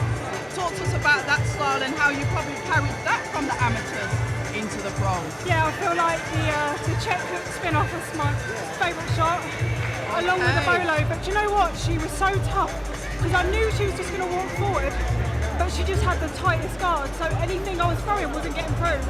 So I had to kind of wait for her to throw, to then throw with her. So how do you overcome that, and how do you gain control of the fight? Because I'm not psychic, but I thought that maybe your corner was saying to you, stop getting into a scrap with her, get back to boxing. Yeah, keep it long, keep it straight, almost draw her in with the feints, trying to get her to throw, and then counter. But it worked, right? Because you started to gain control of the fight, and you put on that clinical debut. I'm Debu's done. We've done it. Yeah. You broke the pro cherry. I'm happy with it. I just want to say, I want to dedicate that to my grandma, who I lost in December. She didn't quite make it for my debut, so it's quite emotional. I want to dedicate it to her, because she would have been over the moon and proud of me. We love that. Listen, Shona, I don't know, get yourself changed, enjoy the rest of the night. I'm off to an Indian after this, so... You deserve it. You deserve it. I won't say have a beer, because I know you're going to be on a strict boxer's diet. Yeah, I don't drink, ever. But have fun, and thank you for putting on that performance for us. Thank you very much. Thank you.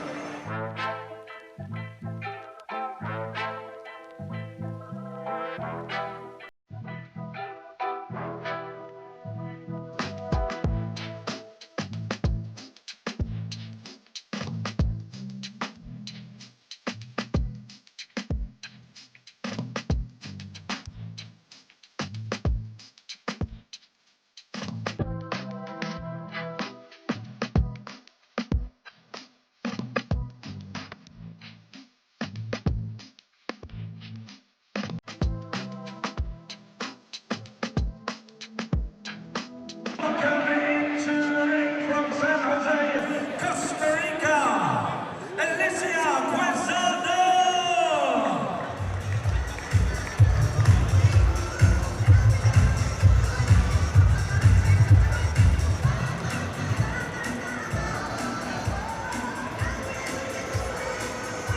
He's such a monkey. So why did he tell me, oh, someone? He said, can you get me in? Am I going?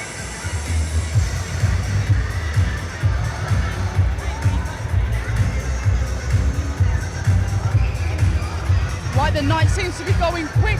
It's very quick. I can't believe it. We've actually on fight number 4 of the night. To the ring from Dagenham, Essex.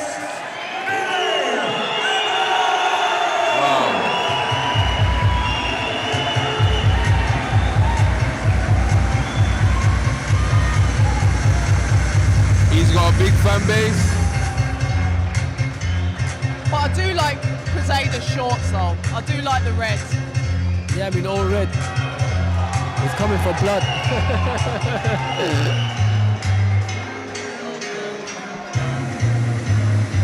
I mean, they're both wearing red, so...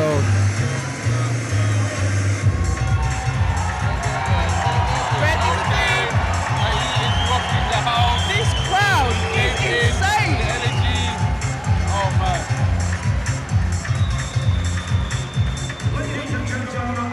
That was BM. I really put on great shows.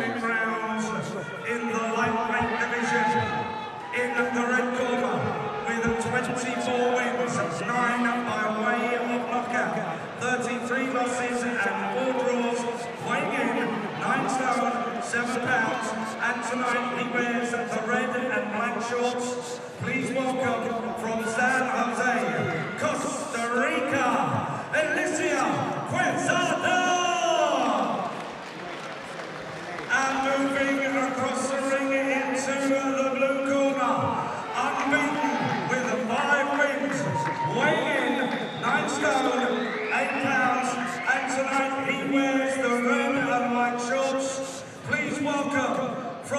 Katerina, Essex, Billy.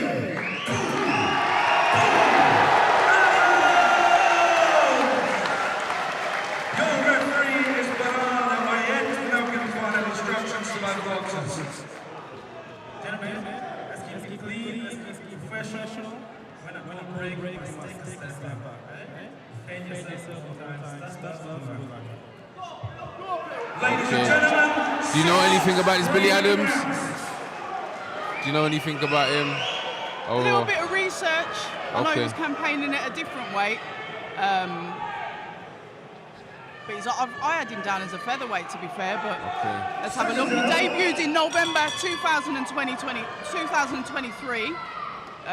He's fought at the Copper Box Arena, and he's fought at Wembley Arena. Okay. So it's like this is slightly different to him, but I think this is his 4th bout at York Hall.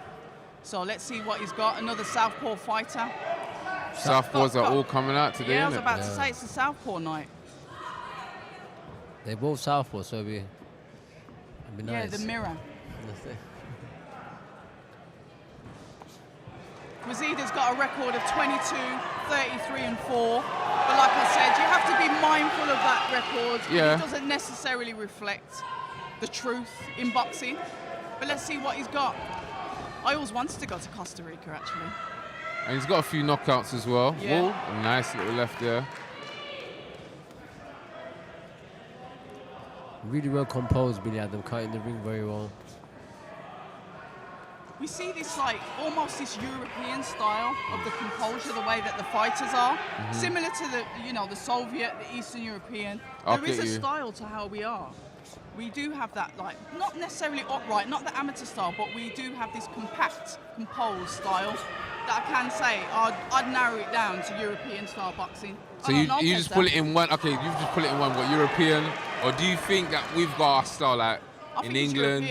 Or now it's just European? What do you think? I think England's got their own specific style, to be honest. You the way reckon? they convert from amateur to the pro. Okay. They come with their own. I mean, I don't see Eastern European being sharp,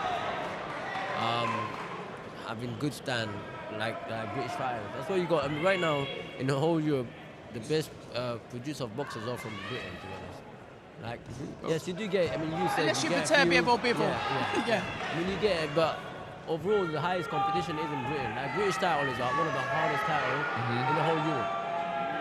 But you know that when you guys say Britain, because you have someone that has not come through that style and they've got their own style. Let's just throw Anthony Yard in there. You got someone like Whitwell, they've come up through the GB ranking. Someone like Fabio Wardley. That's unorthodox. Yeah. White collar. Yeah. You know what I mean. So you get those little fundamentals that are a touch different, and it works for them. Yeah, true. Let's have a look. You can see Adams is pushing Quezada onto the back foot quite comfortably. They're both done in red shorts, but Quezada's got the black trim, and Adams has got the white. I just like his phase attacking because he's just in and out. He hits him, steps back. Composure again. Exactly. And all this is just it's practice as well. You're practicing and getting yourself ready for when the big fights do come. Ooh. And there's always a risk when you throw certain shots that you can get caught walking onto something, being prepared to get out, or having that counter, being able to counter quickly. Exactly. And that's why sometimes the opposition that you might consistently be facing on the come up can give you bad habits that can expose you when you get to a hard fight, which you're just saying. So it's good that he's practicing in and out, so that he can just probably stay in and just put a lot of punches together on them. But him practicing that is getting him ready for when he's in those tougher fights. But how important is it to have those fundamentals, to be able to know that, to be able to read your opponent, to know when to step out, to know when to go in? How important is that? Oh, it's very important. If you don't have the fundamental of stepping out in the right time, you're gonna get caught. You're gonna get caught with silly shots, and but all of that fundamental is built throughout the amateur. When you're a high paid, you get an amateur fighter, you have a good timing of that. I mean, everyone does the in and out, but timing is very important, and that is only built by a high pedigree, doing years being consistent in a good gym and crafting it. Let's have a look as Adams takes the centre of the ring once again, pushing Quezada back. I love the defence with the feet as well. Yeah, really. Touching. You know what I mean? All that nice lean back as well. He missed a lovely hook there. And the measuring. Some of that time that goes under the radar. When someone's measuring someone, it's just like you're not punching him, but it's just like you're pushing out the lever of the front hand. And when you're doing that, there's many things that it's doing that. Like it's showing you that you can touch him with the backhand, so the backhand go farther.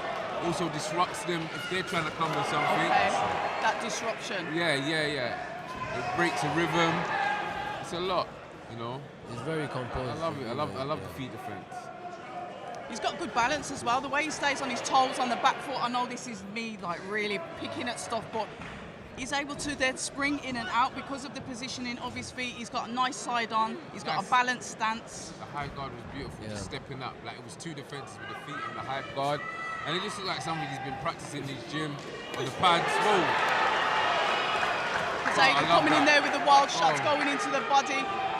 But Adams just stays cool, calm, steps out. He steps out and then he's fighting his own range. He's not fighting his range. He's fighting his own range. Exactly. You know what I mean? And he's not. You know, some people get sucked up. You got the crowd there. You want to just get the KO, and it doesn't come. That greed, that hunger to get practicing. He's in there. He's practicing his art. He's practicing what his coaches have taught him. What he's been doing in the gym, on the punch bag, everything on the pads. And just letting it go. And sweet shot, I missed that. As he goes for the headshot, it looks like he's going to stop him. He's unloading the punches. The ref is having a close look. They are both going at it. Oh, nearly there. Good shot. As Quezada grabs the waist the ref can't stop him because his opposition is throwing punches. So as long as he's throwing punches, the ref can't jump in. But you have to be careful not to punch yourself out, right? Yeah, no, I think, you know, Adams is great at stepping out and just taking that range out and come back in. And he could do that all day, I feel like I'm seeing a good maturity for him because anyone else, they're going to step on him. Just in case, yeah? But he's just taking his time. You know, look at that sweet shot. He forces him to put his hand up as he goes in for the kill once again. Quezada is answering. And he's not wasting too much punches. Look at his breathing. He's not really breathing much out his mouth. No, he's not. He's nice and controlled. There's a clap as well for the end of the round. Hands up when he goes out. That was a little push. There's a little push. I like the composure.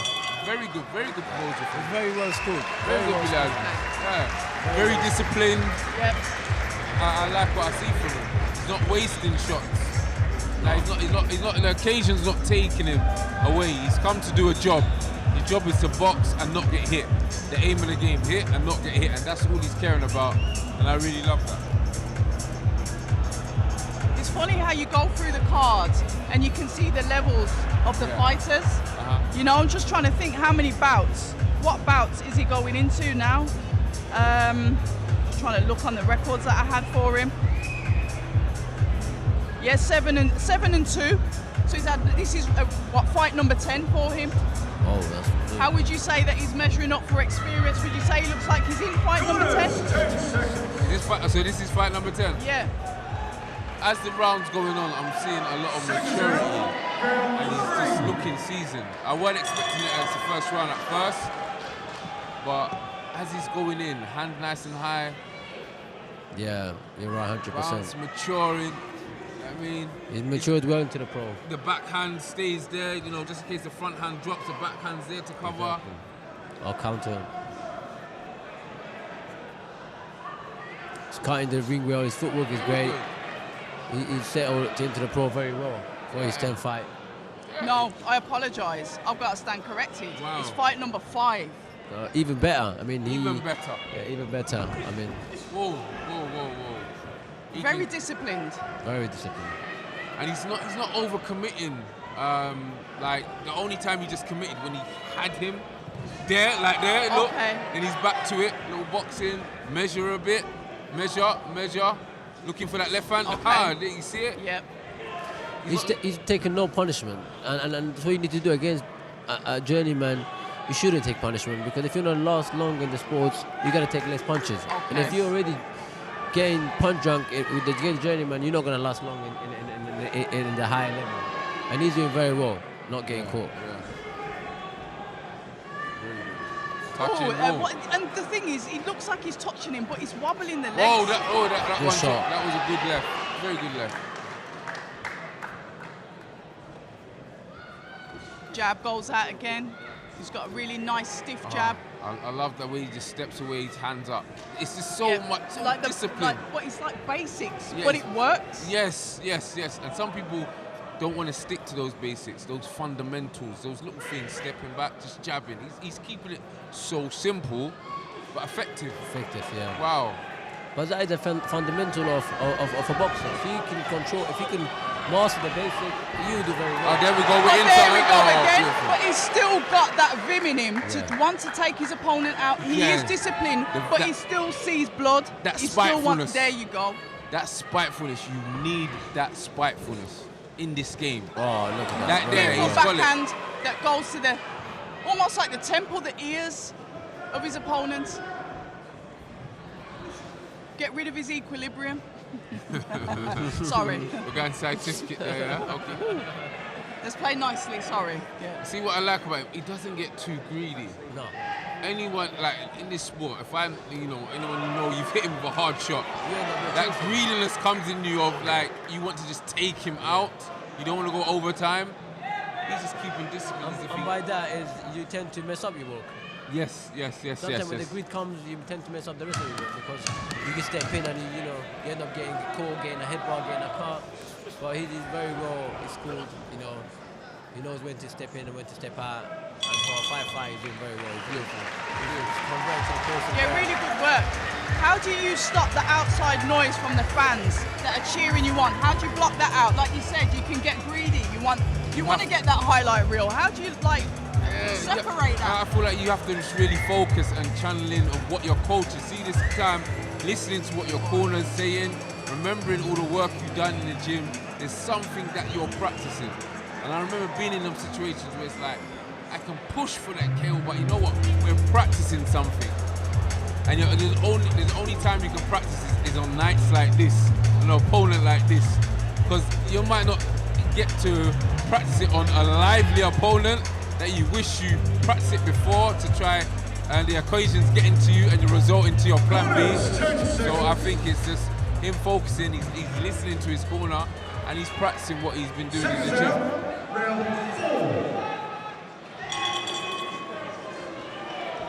Touch gloves as we go into round number 4. The jab comes out, the jab answers. I love that backhand. I love that backhand defense there. Shoulder always facing him. Yeah, he is very side on, isn't he? Yes. So side on. He's always there we left. go. Very good Sweeping shot, hook body. to the body. Yeah. When you're always side on, you're just lining out, especially for a southpaw. Yeah. They're putting you in line with their left. That's all he's doing. And Quezada switched to orthodox now. He's switching. When they're both southpaw to start off with. I think being a southpaw, when you got I think the moment his opposition turns to orthodox, it'll be a lot easier for Adam to pick up shots because he's so used to it. And because he's used to fighting orthodoxes all the time, yeah. Southpaw, there you go with the southpaw, counters. make it a bit harder for him. Yeah. It's hard with southpaws. You're always as an out orthodox, you're always in line with their left, and you tend to move round towards that left as well when you're meant to move opposite around their backhand.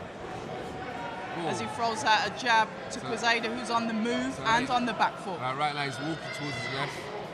Guard there comes in, close quarter, there hooks coming in. The overhand left goes into the head of Quezada. Quezada tries to answer back. Very but sharp. Adams, he just rolled under that. Anticipated, always anticipating a counter. Stay ready. Exactly. Nice. Backhand.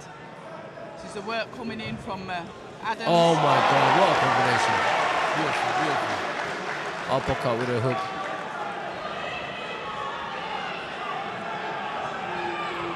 1-2. The hook comes in. Quezada slips the backhand. I think as round goes on, his combination are landing a lot better. He's slowing him down with the movement. Yeah, 100%. He's cutting the ring very well.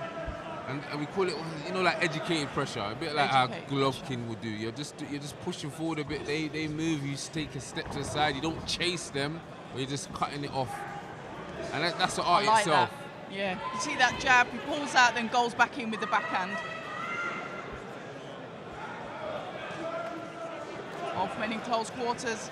Adams throws out the jab once again. Jab, jab. Just tapping, lining up the left. Not overcommitting with it, just lining up. There we go. Beautiful jab. The hooks go into the head again. He's always able to catch him with that sweet shot on the chin. Love how he comes out. I love it. Love how he steps out. Beautiful. That's that left hook. Whack. It's the composure. Nice. Look at that. Quezada tries to throw in, but the timing, was able to step back, and it just skims the side of his face, like skims it. Exactly. I mean, he's sharp. Adam is very sharp.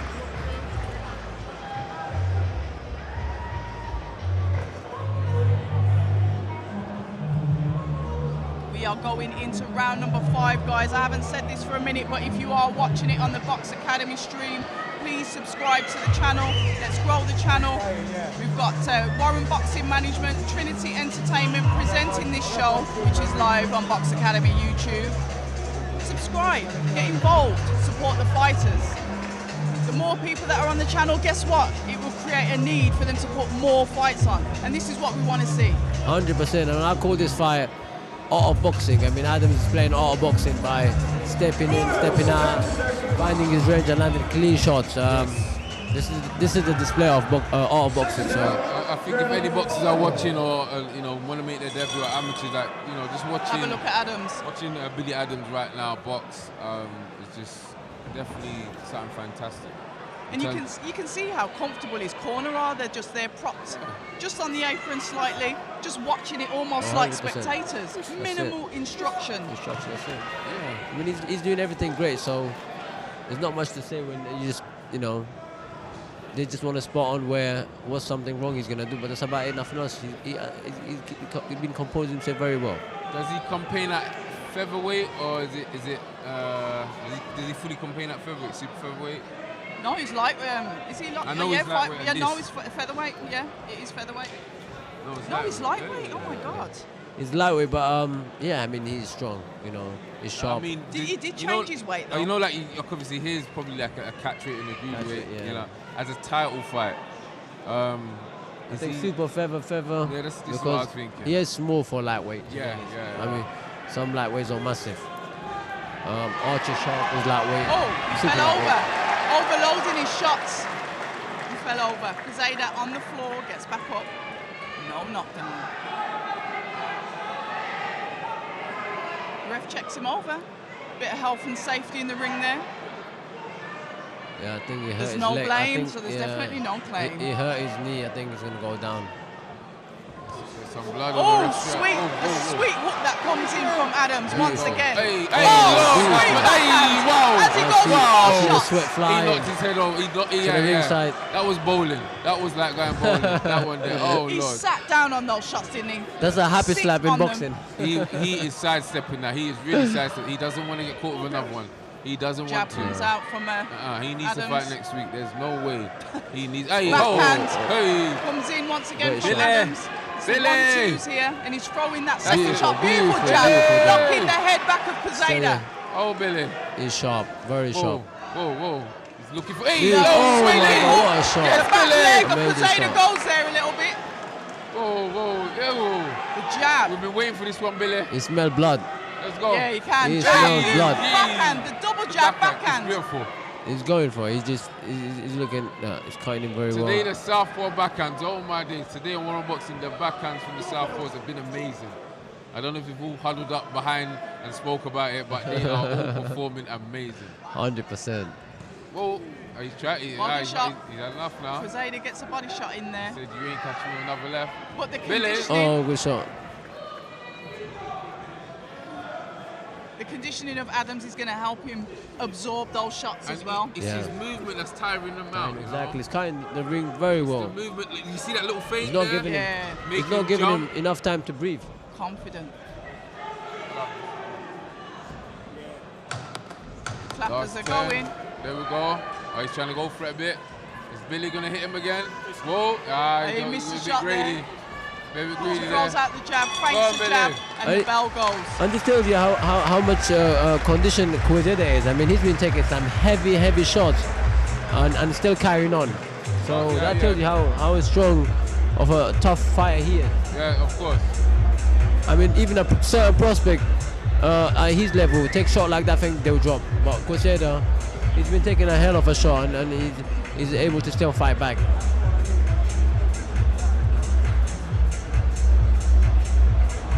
Round number 6, last round. Last round, and then we're moving into the last fight. This night has gone incredibly quick.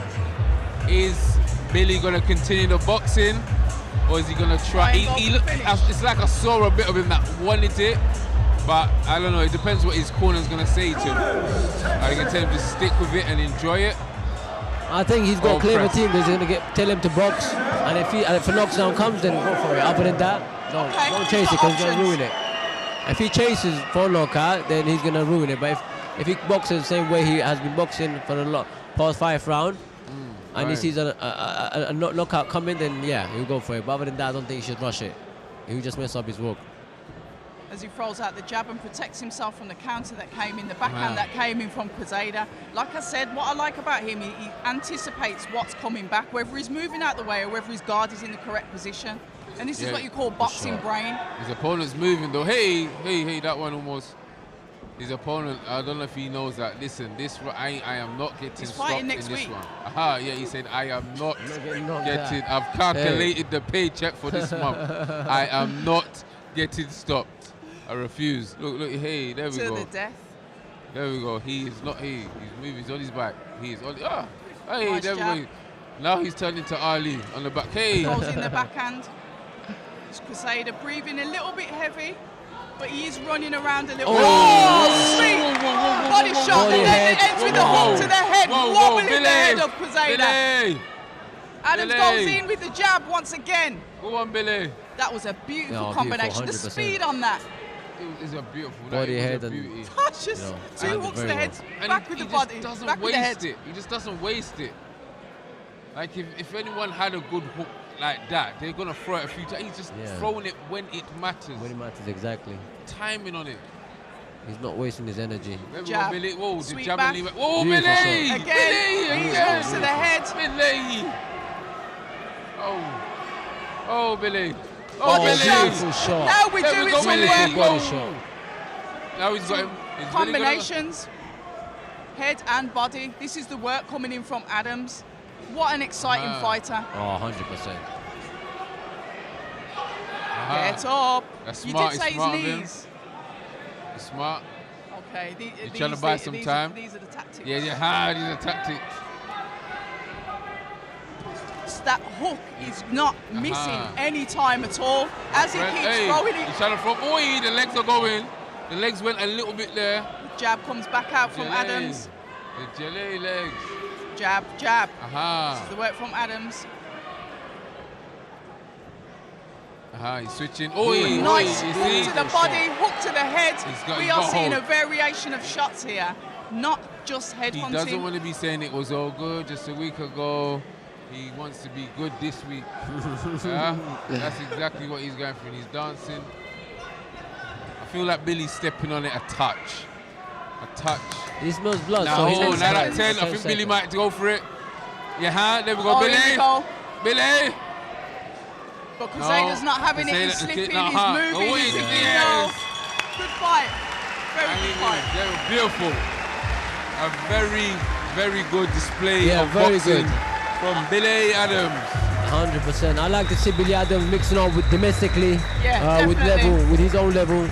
I think he would do great. I think he wins some great, he'll be involved in some great domestic fights and win some domestic titles very soon. But I think he's ready domestically to compete. Definitely something like cracking for maybe a 7 area or an eliminator. Yeah. Even English style he can go in. And he's got a great team. I know one of his strength and conditioning coaches as well. Well, if he does the strength and conditioning, a very educated person and knows what he's doing. So he's got a great person right there. So that definitely explains his conditioning in that discipline of just throwing that. Remember that jab wasn't dropping down from there, or it was still there, eye level, pow.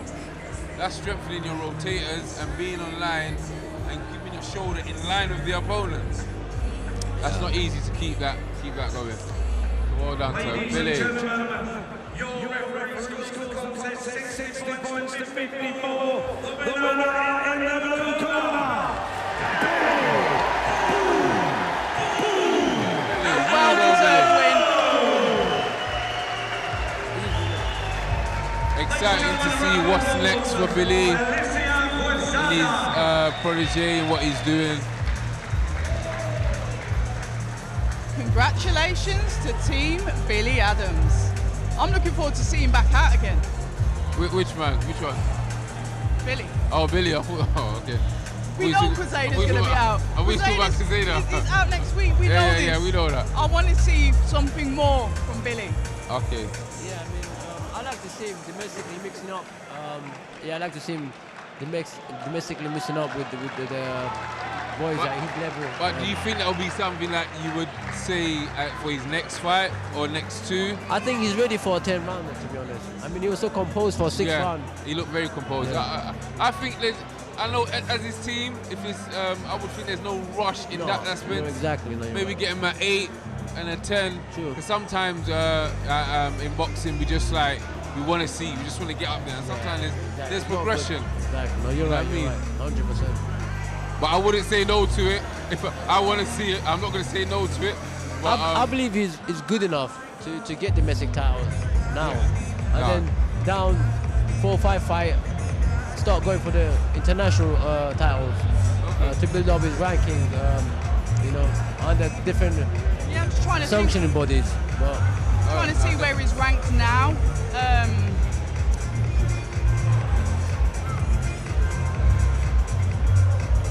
Right, he's currently ranked number 28 of 74 in the UK, so he's not doing too bad at the moment in his category. He's building. Yeah. I would say a fight or two, and definitely in the mix. I'd say it's exciting, and I do agree. I think 10 rounds, up the rounds. He's clearly got the conditioning for it. So why not? He didn't sweat for that fight, to be honest. That fight made it easy. It looked too easy for him. But sometimes it depends the opponent. Because you know what? Yeah, I hear that. If you have a horrible opponent that is trying to smother a bit and make the fight ugly. Because right now it was a beautiful fight. It's good. He looks beautiful. But how good does he look when there's someone that's come to make it ugly? These are the tests, though, aren't they? And that's like you said, he probably might have a couple more fights. Yeah. See who he really is. Yes, exactly. But we do know that sometimes they can make their opponents look terrible because they're just that good. Yeah. It's exactly that.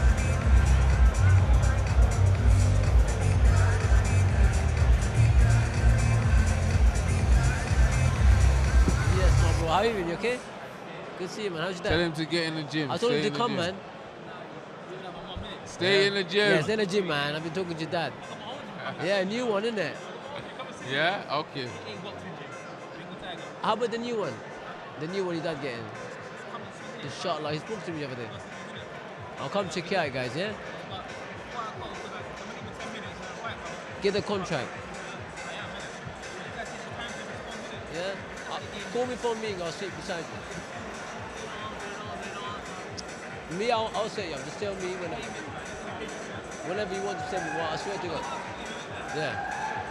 If you've just joined us, this is Box Academy Live. Join us, subscribe to the channel, support the fighters. We are going into our final event for the evening. I'm joined by Casey Kadimi and John Harding Jr. as we get ready to announce the final fight. Ladies and gentlemen, we're going to the main event. To the ring from Guadalajara, Mexico, Alexander Morales.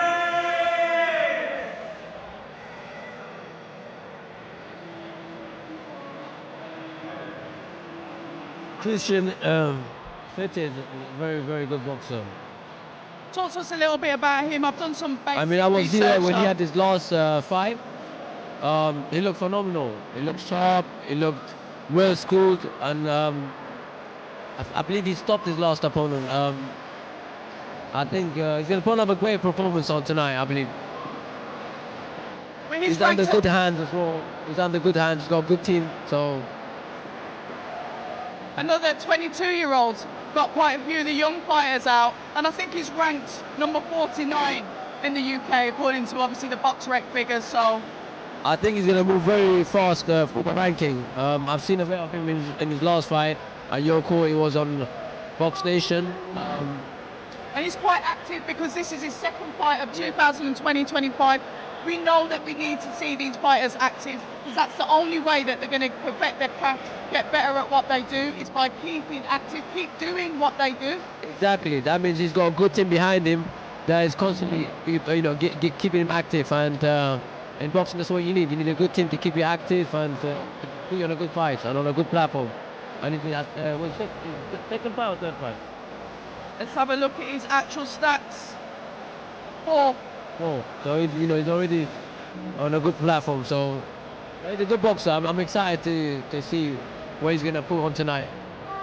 But he's a bit of a York veteran as well. All of his fights have been here, so he's going into fight number 5. He's trying to catch up with your record. Let's see how he gets on this evening. I mean, Yoko is getting fired up. He's packed up. So this one's got some swag on him. I like the cap. Yeah, I saw Morales earlier. Came in, had a look at the ring, made himself familiar with the place. So this is our final fight. I'm sorry to everyone. I was meant to be main event on this. But I'm here commentating and enjoying the boxing. Wow.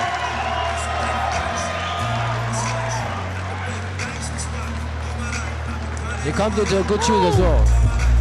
He comes into good interest music always. His last fight was the same.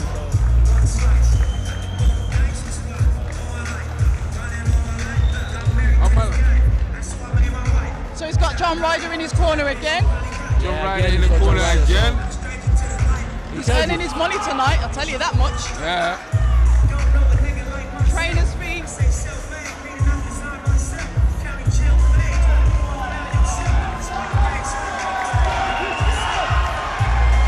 And he's definitely brought the crowd out with him. I have never seen this place this lively. Oh, I've seen this guy. I can't remember where, but I've seen him. Maybe, no. Last show, I think he was there. Maybe just in the poster. No, last show he was there. I think he was watching him as well. In your call. Yeah, I'm thinking that, but I can't. Yes. Yes, he was. 9 stone, 1 pound, and tonight he wears the black shorts. Was that the beginning of the year, like January? Yeah. Okay. That was, I think I announced my signing with WBF. Okay. Do you know anything of this Alexander Morales? Oh, I know he's tough. He looks at, well, 6'12" and 5, and his nickname that he goes by is L. Tyson. Hey, L. Tyson, He's my friend. power. He's got a bit of swag. The shorts look good.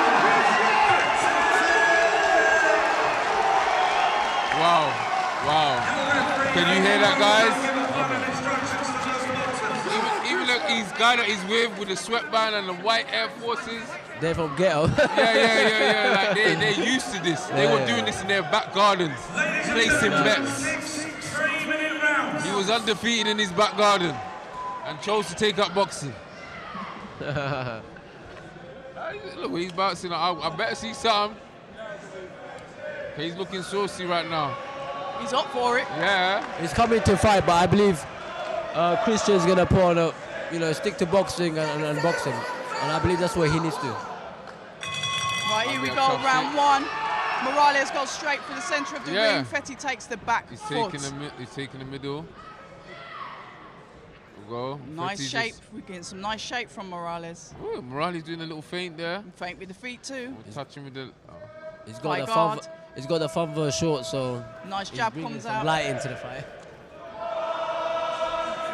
Head low. Jab comes out from Fetti, slips to the side. Bit of battle of the jabs, but Fetti looks like he's taking over.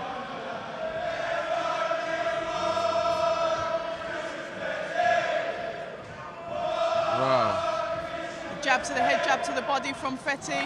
1, 2, 3 combination coming in from Morales. Okay. Hook comes in from Morales. Morales looks like he's got a little bit of something in those hooks. Yep. That might be the shot that he's looking for. Yep, the jab. I think what he wants to do is go down, then go up with the hook. Mix it up. Okay. He's catching I the believe. shots. If his name is got Nice hook come in there Nice from from Fetti. Fetti. Wow. I like that guard. It was almost like a cross guard then as you pushed that down. I've never seen that. It's like he met just the grabbed punch it and pushed and it pushed down. it away, like, get away from me. I just feel like he's setting something up. Morales. I think as well, yeah. All But right. he's just like tapping with the jab, and that hook came out hard and fast when he threw it. And this is what I like when I sit with fighters, because you will be able to see these tricks, these little nuances that they're doing in there that I can't see. You know, I believe Morales want to feel the power, want to feel what Christian's got. Yes. Okay. And once he knows that I can handle it, then I think he's going to let his hand go more. Interesting. He's stepping forward, educated. Because he's walking into the shots. He's Okay. walking in. So he's trying to feel that. See what you've got for me. Because when he's see what you've got for me. he makes him adjust that he has to have a step back Okay. to throw the shots, because when he's close, he can't. So like he's stepping back and Okay, he's so changing he's the level. nullifying that jab Uh-huh, by you coming see that? in. See that? Okay. Just change the level. Change the level, step forward. Change the level, step forward. There we go. Keeps doing it. And the double jab comes in from Morales there as he it's throws exactly in what I'm the, saying. That the little hooks left. to the body and the sweeping Hey, my uppercut. friend, Fetti. We have Some red jab into and the move. nose of Fetti there. 1, 2, beautiful 1, 2 there. There He we dipped go. down. I thought he had him, but I think he was just rolling the shot. Christian's boxing himself very well, so that's what he needs to do. Carry on throwing jabs and step out his range when he needs to. Be confident, Christian. That's what I want to see. Demonstrate confidence. Morales has something in his eyes. Sweeping. Morales want to put fear in Christian. Body That's why shot he's looking comes in into from the eye Morales. and I'm telling him that I can take your shot. Okay. But the psychological yeah, warfare still continues in there. 100%. And he pushes away It's the a game of punch. chess, you know. You know what? To constantly get your punch pushed away, that's tiring itself on your rotators. Exactly. Do you know what I mean? So it's all. I feel like Morales is using a bit of experience. Oh, he popped his tongue out there. Yeah, I think he hurt his hand or something. Did he? I mean, he shook his hand. I don't know if I've hurt it. I thought he bit his tongue. He shook his hand right. Sometimes it all depends what the opponent has come to do. Has he come to just get his paycheck and go, or is he coming to ruin the party? And that's what sometimes one of the clear things we need to know. But there was a little look he just gave, him smiling, sticking his tongue out. I don't know if he digested, because you brought up something regarding him seeing about his power, if he can handle it or not. And there was a look he gave, like to say, I can handle it. So I'm interested in what this round brings. Is he going to just stick to it, or is he going to really step up? Yeah, I just like to look at the chest of Fetti just to see how he's breathing. Taking a few deep breaths in there. Ready to go into round number 2. There's that respect there from Morales, touching the gloves as we get ready to go to war. One thing I will ask to you guys as fighters, do you think Fetti's leaning in a little bit too much, going over that front leg, just a little bit too much? I think it's right now it's all psychological warfare. Who wants to control the ring? Okay.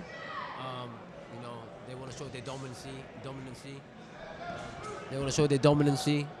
Yeah, so it's all psychological war right now going on with a few light punches, but yeah. Nice jab coming in from Fetti. Sorry, John. I'm just trying to figure out what Morales is doing, because now he's switched his boxing now.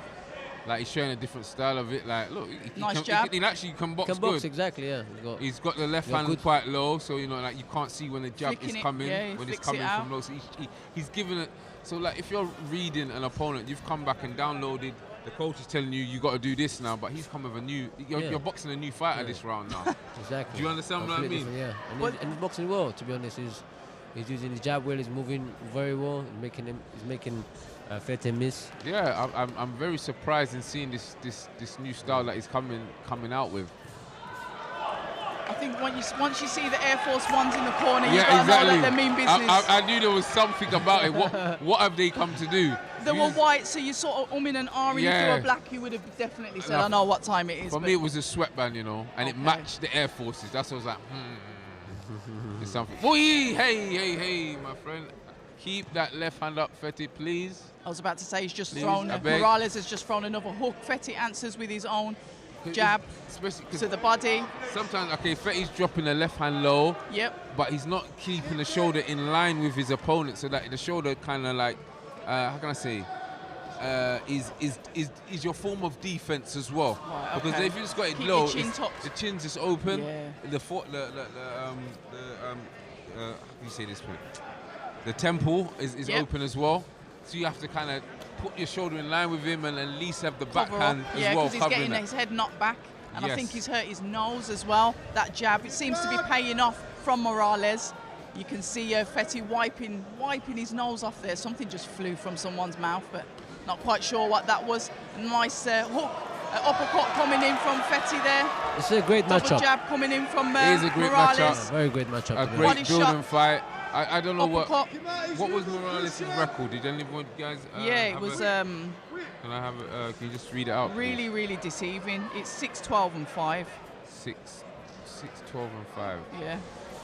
So he's experienced. It's all about the experience. It depends. There's some experience where they know that if they pull it on him, they're not going to get called out for another fight again. Short hooks coming in there to the ear of Fetti. Taking him uneducated. Even his corner's smiling. His corner's confident. Where's he got 5 draw? Have we scored it? Yeah, 5 draws. What are we scoring? You know. What have you scored these first 2 rounds, please? Can someone give I believe Fetti's got it both the round, but it's a close round. Okay. I mean, last round was, I would say, very even. Last round. I think I'll give it 1 apiece. It looked like he was more dominant with the jab. Yeah. I didn't think he can box like that from seeing the first one. I've seen 2 fights from him. One that's coming quite close, that's coming to eat the punches, and one that is, boxing and just catching the shots with the backhand. It's a good test for him, So I'm really interested to see this 3rd round, how he comes out and how Fetti adapts to this round. But look at the bruising under Fetti's cheek. Yeah, that means Morales can hit if he's causing that kind of damage. Yeah, you can see the bruising. Yeah, that means he's got some power into him. Let's have a look at this jab coming out from Morales once again. The jab answering back. 1, 2, 3 comes in from Fetti. Not necessarily landing as I'm sure he'd like them to. Nice double jab there. 1, 2, 3. Nice little upper. He started to capitalise now, Fetti. He needs to keep his chin down. I'm just very wary that Morales might throw a wild left or overhand right. You know what it was dangerous? His left hook, Morales' left hook is dangerous. Exactly. It's very dangerous. Yeah, he's listening to someone in the audience there, not his corner. Someone said dip, and that's exactly what he did. And this is all experience for him anyway, man. And you should dip out of the way of those. Yeah. Or roll under, let's see if he faints as well. It's a double jab coming in from Fetti, and like I said, that shoulder now is starting to rotate around, like he is protecting the chin, like what you were saying before. Jab. Left shoulder. Because that left hook is causing damage on Fetti's face. That hook is a hook. And he's continuously doing it. And he's just touching him with it as well. Yeah, it's not, that's what I'm saying. When someone's pressuring you and they're on you like this, how do you keep them off? Because he's not giving him any room to move. I mean, and you see him leaning in. Do you see what I'm saying when I said he's leaning in? I mean, Fetti's landing the better shots, but I believe Morales' shots are more effective. Okay.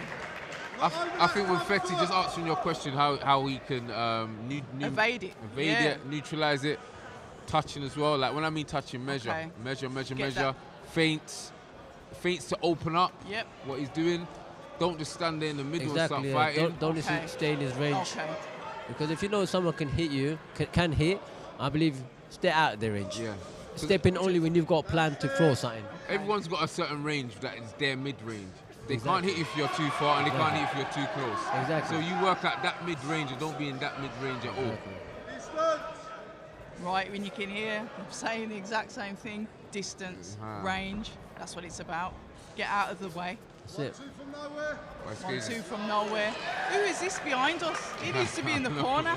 He does, Somebody behind us is cheering on the instructions. If you're listening to this on playback, comment your name in the chat. Hey, my God, That was a heavy shot.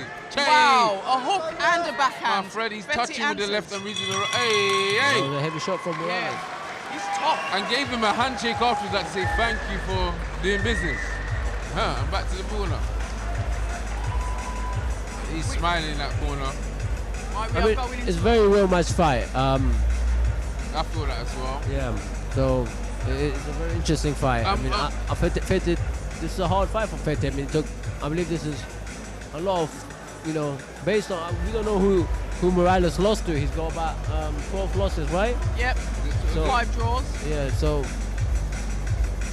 I did Fetti, you know what, because according to the record, and he's up on his feet already. You can't underestimate him. He's, Fetti's a bit breathing a bit more. Yeah. Morales is just relaxed. He's up on his feet. He's ready to go. Is that another round to Morales? Very even. Depends on how the judge sees it, but very even. I mean, they both landed some good shots. I need Fetti to figure him out. I don't think he can figure him out at this moment. And I guess when you can't figure him out, the best way to do it is that fight. left for me. Is that left? No, but he's doing that measuring, just like I was saying. Look, measure. See that But he gets caught with that hook once again. It's always that little hook. See there, Wow. hooks are all landing. Yeah. Now his record's very deceiving. Yeah. He throws it and he changes level, so he ducks what's receiving under. Yep. He doesn't stand there. He's Look, horrible. you see? Yeah. He's He more dips, difficult than what his record says. Yeah, 100%. Yeah, 100%. It looks like. And this is why I say you can't double take left. their records. Look at that again. The hook coming in. Backhand coming in from And he's Morales. just touching. Fetti's throwing out the jab. I mean, the he's two, boxing but he very misses well the two. for what his record says. So he looks like a very experienced fighter, to be honest. According to his record. Yeah, his defense is good. He knows how to catch. He knows how to neutralize the offense and change his levels. Levels, exactly. His head doesn't stay there. He throws and then, just evades the shot straight away. He sets his shot very well. And he just touches with the left, like scoring little points. And relax, he's not rushing as well. Yeah, he's actually too relaxed. But Fetti is only 4 fights in. This is his 5th fight, isn't it? I don't know if they should have put. Yeah, it is. It's 6, 12, and 5. I just had to go back onto BoxRec because I thought I wrote the results down wrong.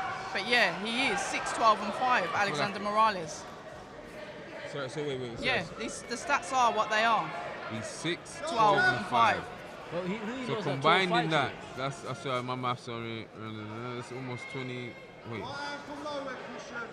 So. Can you do the maths quickly, please? Thank you.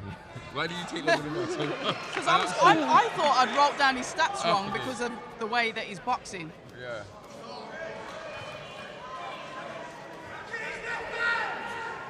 But in a way, it's for Fetti. I'm saying his name right. Yeah, Fetti. It's very good experience. Yeah, it's good experience. Very good This is his 5th fight. 5th fight to take this like this. And this it's is good a baptism experience. of fire. And this what shows And what he's you tough. can do. And he's got heart. Yeah. This There kind we of go. fight makes you Starts to only wake better. up, but Morales comes in with his own uppercuts and hooks. 1, 2, 3 coming in from Fetti as he dips under. I like this fight. I mean, this is yeah, very good range. The way he sweeps under there remind me Whoa, of nice beautiful backhand shot. coming in from Fetti. That's what we need. Work the backhand. Morales But throws it Morales back. comes back in with his own. The jab coming out from Fetti. We've got 10 seconds left in this round. 1, 2. Morales lands the 2. Beautiful. We're in a fight, everyone. Beautiful round. This is a fight. Beautiful round. Tune in if you know. I love the way Fetti came back. And exactly what I was saying. These are what these fights do. They bring something out of you. And we saw something in Fetti. A bit of that dog came out. That spitefulness that we want to see. But we are now going into round number 5. Oh Lord! Wow, It's a 5. 6-round fight.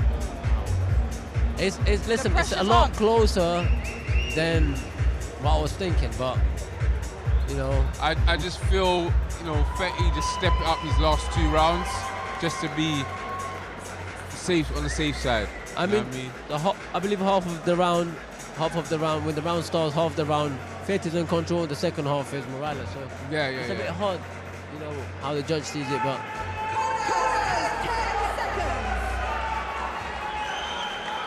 Morales looks like he'll be a very good sparring partner in the gym for some fighters as well. Here we go, both men in the centre of the ring. Let's take a look how this round's going to go. We've got 2 rounds left, guys. 6 minutes. A lot can happen in 6 minutes, right? There we go. Move. Use your angles. That's what he needs to do. Use the angle, get out. Yeah, here we go. That's hit it. and not get hit. That lateral movement, you haven't got to stay circling continuously to your left or to your right. Use them. Sweet shot. That's a good shot there. That landed nicely. He needs to hit and not get hit. Exactly, that's what I need Fetti to do. I need Fetti to, when he's throwing that lead hand, the backhand, to just be covering for what's receiving. Yeah, or step back. Just take the range. Or using the feet, exactly what you're saying. Because what Morales is doing, when he throws that one shot, it comes back in. There's a defense there. He's not just letting it go and leaving open. You're there, look, you stay too long and you got lets caught. That left go, that right hand is there ready to catch whatever's coming back. You see? That double jab. Uh-huh. And this is the work coming in from Fetti. There we Albeit go. he's on the back foot, but he's I like throwing that. that double Fetti's jab. moving. Sweeping hook there, throws the jab, dips, anticipating a counter. Morales comes back in with his own sweeping hook, throws the backhand and lands. Fetti throws his jab, double jab. And there's that, nice work. Yep, that uppercut. Nice defense and nice work. You know. Watch out, Christian! From nowhere. Whoa, double left. Oh, good. Don't stay.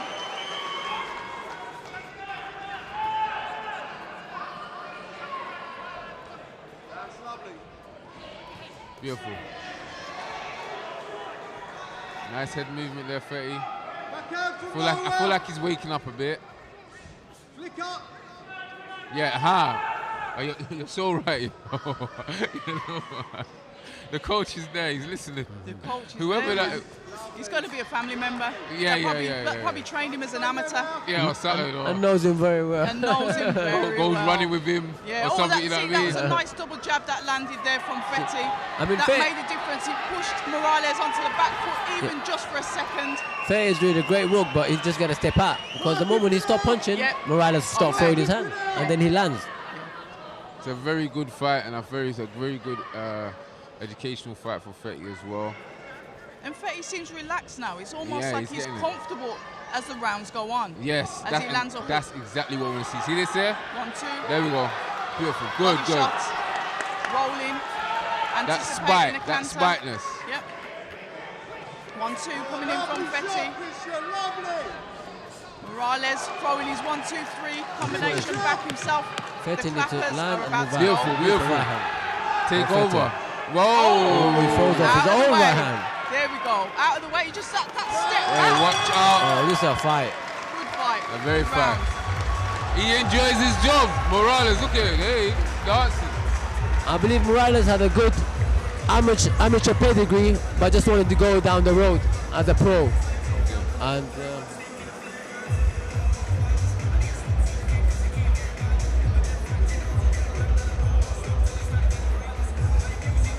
last round 6. We had a few pullouts for this. We had Elliot. How can I forget his surname? Elliot Massey. Yeah, Elliot. Thank you. You know what? Funny enough, I used to train him as well. Like with him, I've got some old footage of taking him through some punches. We shared it. He's like a little brother to me as well. I felt sorry for him regarding his last-minute pullout. But ask those that are, his supporters, just continue to support him and understand that this is boxing and these are things that happen. Right, last round. And they know they're going to slug it out. You can see it in his eyes. Fetti wants to go in for the hunt. Morales on the back foot, comfortable, moving. throwing the jab off the back foot. 1-2 comes in from Fetti. 1-2 once again. Body shot, uppercut. Body shot by Fetti. Top shot! Fetti's been told, you know what, win this round. What's he been They're laughing? both smiling at each other. They're having a bit of fun in here. He's taking the piss. Sorry for using bad language. You guys did say you've got to enjoy it. Yeah. It's been an entertaining fight so far. I mean, Morales is a hell of a fighter. Morales, I need to see Morales come back too. Ooh. What is Morales doing? I want to know what. He's just relaxing. He's relaxing. Enjoying his pay, or got a plan for that. 1-2. Good shot by Fetti. Good shot. Body shot once again. This is the work from Fetti as he throws in a 1-2. Double jab goes out from him. Fetti's holding the middle of the ring. Morales parrying off the shots. He knows what he's here to do. Yeah, he's just going to have fun in the last round. Exactly, yeah. Give a little shot there. Yeah, left hook landed. Ole. Ole, eh? Body shot coming in from Fetti again. The 1-2. Fill it up, Christian! Fill it up!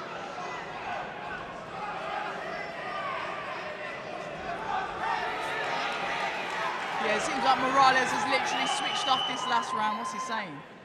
Instructing them to go into the corners? Well, what was the ref that? I don't know. The ref enjoys them being in a range and fight.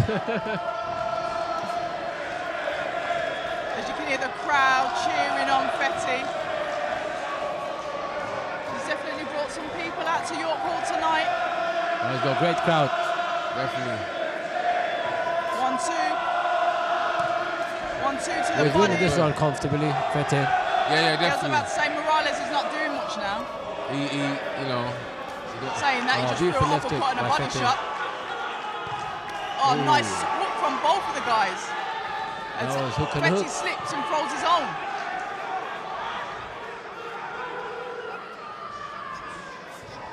Ooh, that was a dangerous over. Or is he going to make him work the last, minute and a half? You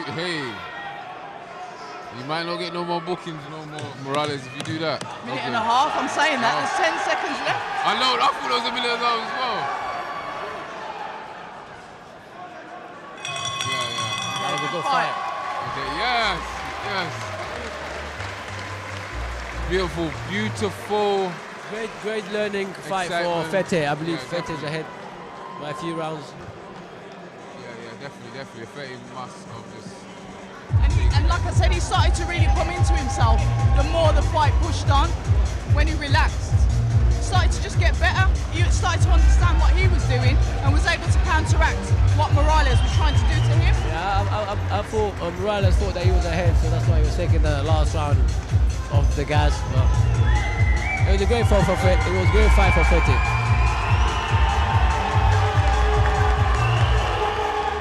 Yeah. Ladies and gentlemen, your referee, Nabil, scores the contest 59 points to be winner in the Undercard from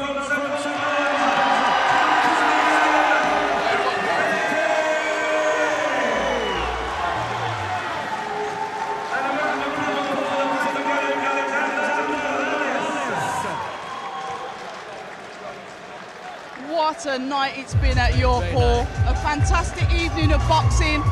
We've had 5 fights, 5 exciting fights. We've had Shona Whitwell make her debut. We've had the final fight with Fetti put on a performance. We've had Billy Adams on here. Really looking forward to seeing him out again. Warren Boxing Management, Trinity Entertainment, Box Academy, Box Nation, all of it. It's been an interesting night for all of us. Well, great show on, a great show on. Every fight was entertaining. Every fight. I mean, from boxing to brawling to everything. It was a great show.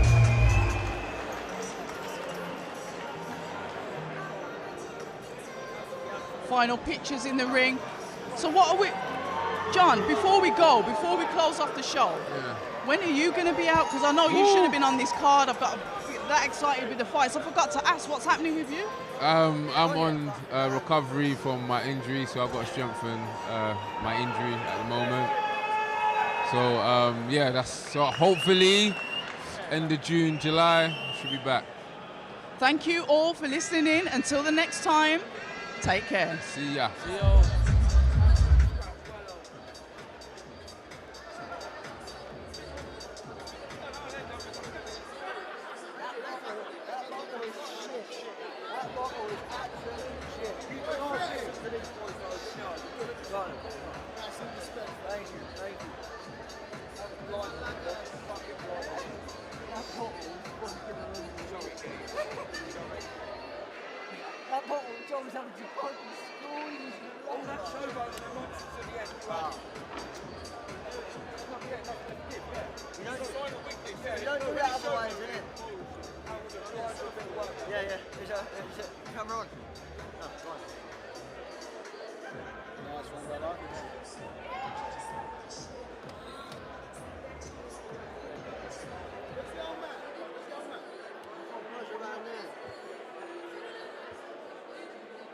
Over there with the family.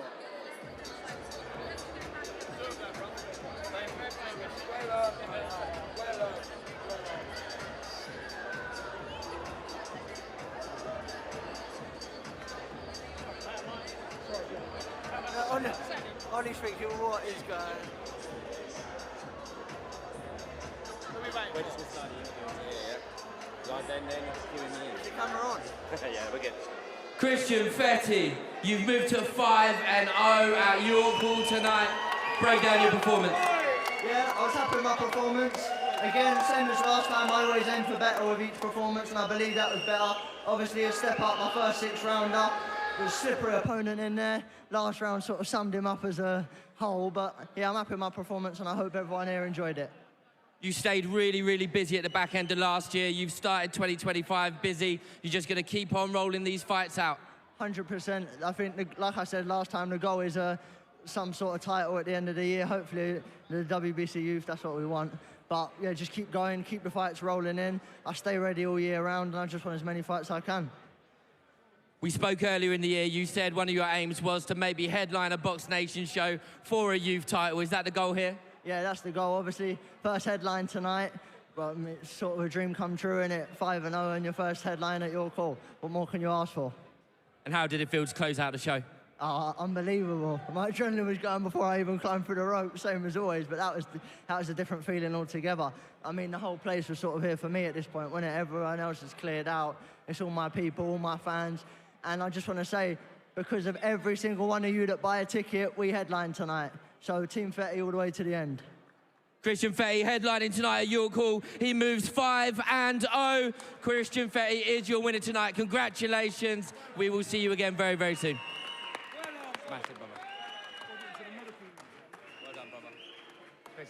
On the live stream, thank you to everybody that turned up to support the fighters that were here tonight. I've got to do a massive shout out to Katerina, who kept me company all night, and also John Harding Jr. that kept me company half of the night. We've had fun tonight, haven't we, guys? 100%. Yes. It's been entertaining. I love the boxing tonight. I really love the Shona, Whitwell, Billy Adams. They really stood out for me, and these shows, it's nothing without the support of you guys that are watching. So please, man, watch, support a fighter, whatever, how much you can put towards a ticket. It helps him so much, man. So thank you. 100%. And big shout out to all management. Always putting great show, giving fighters opportunity. You know, we witnessed some great fight, some great comebacks, and some great clashes of skills. So shout out to Box Nation, WBM, and TE.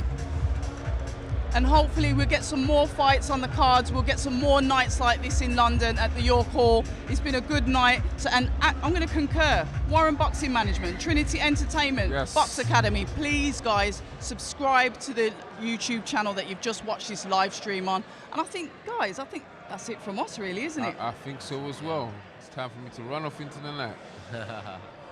Take care. All right, thank you, guys. Take care.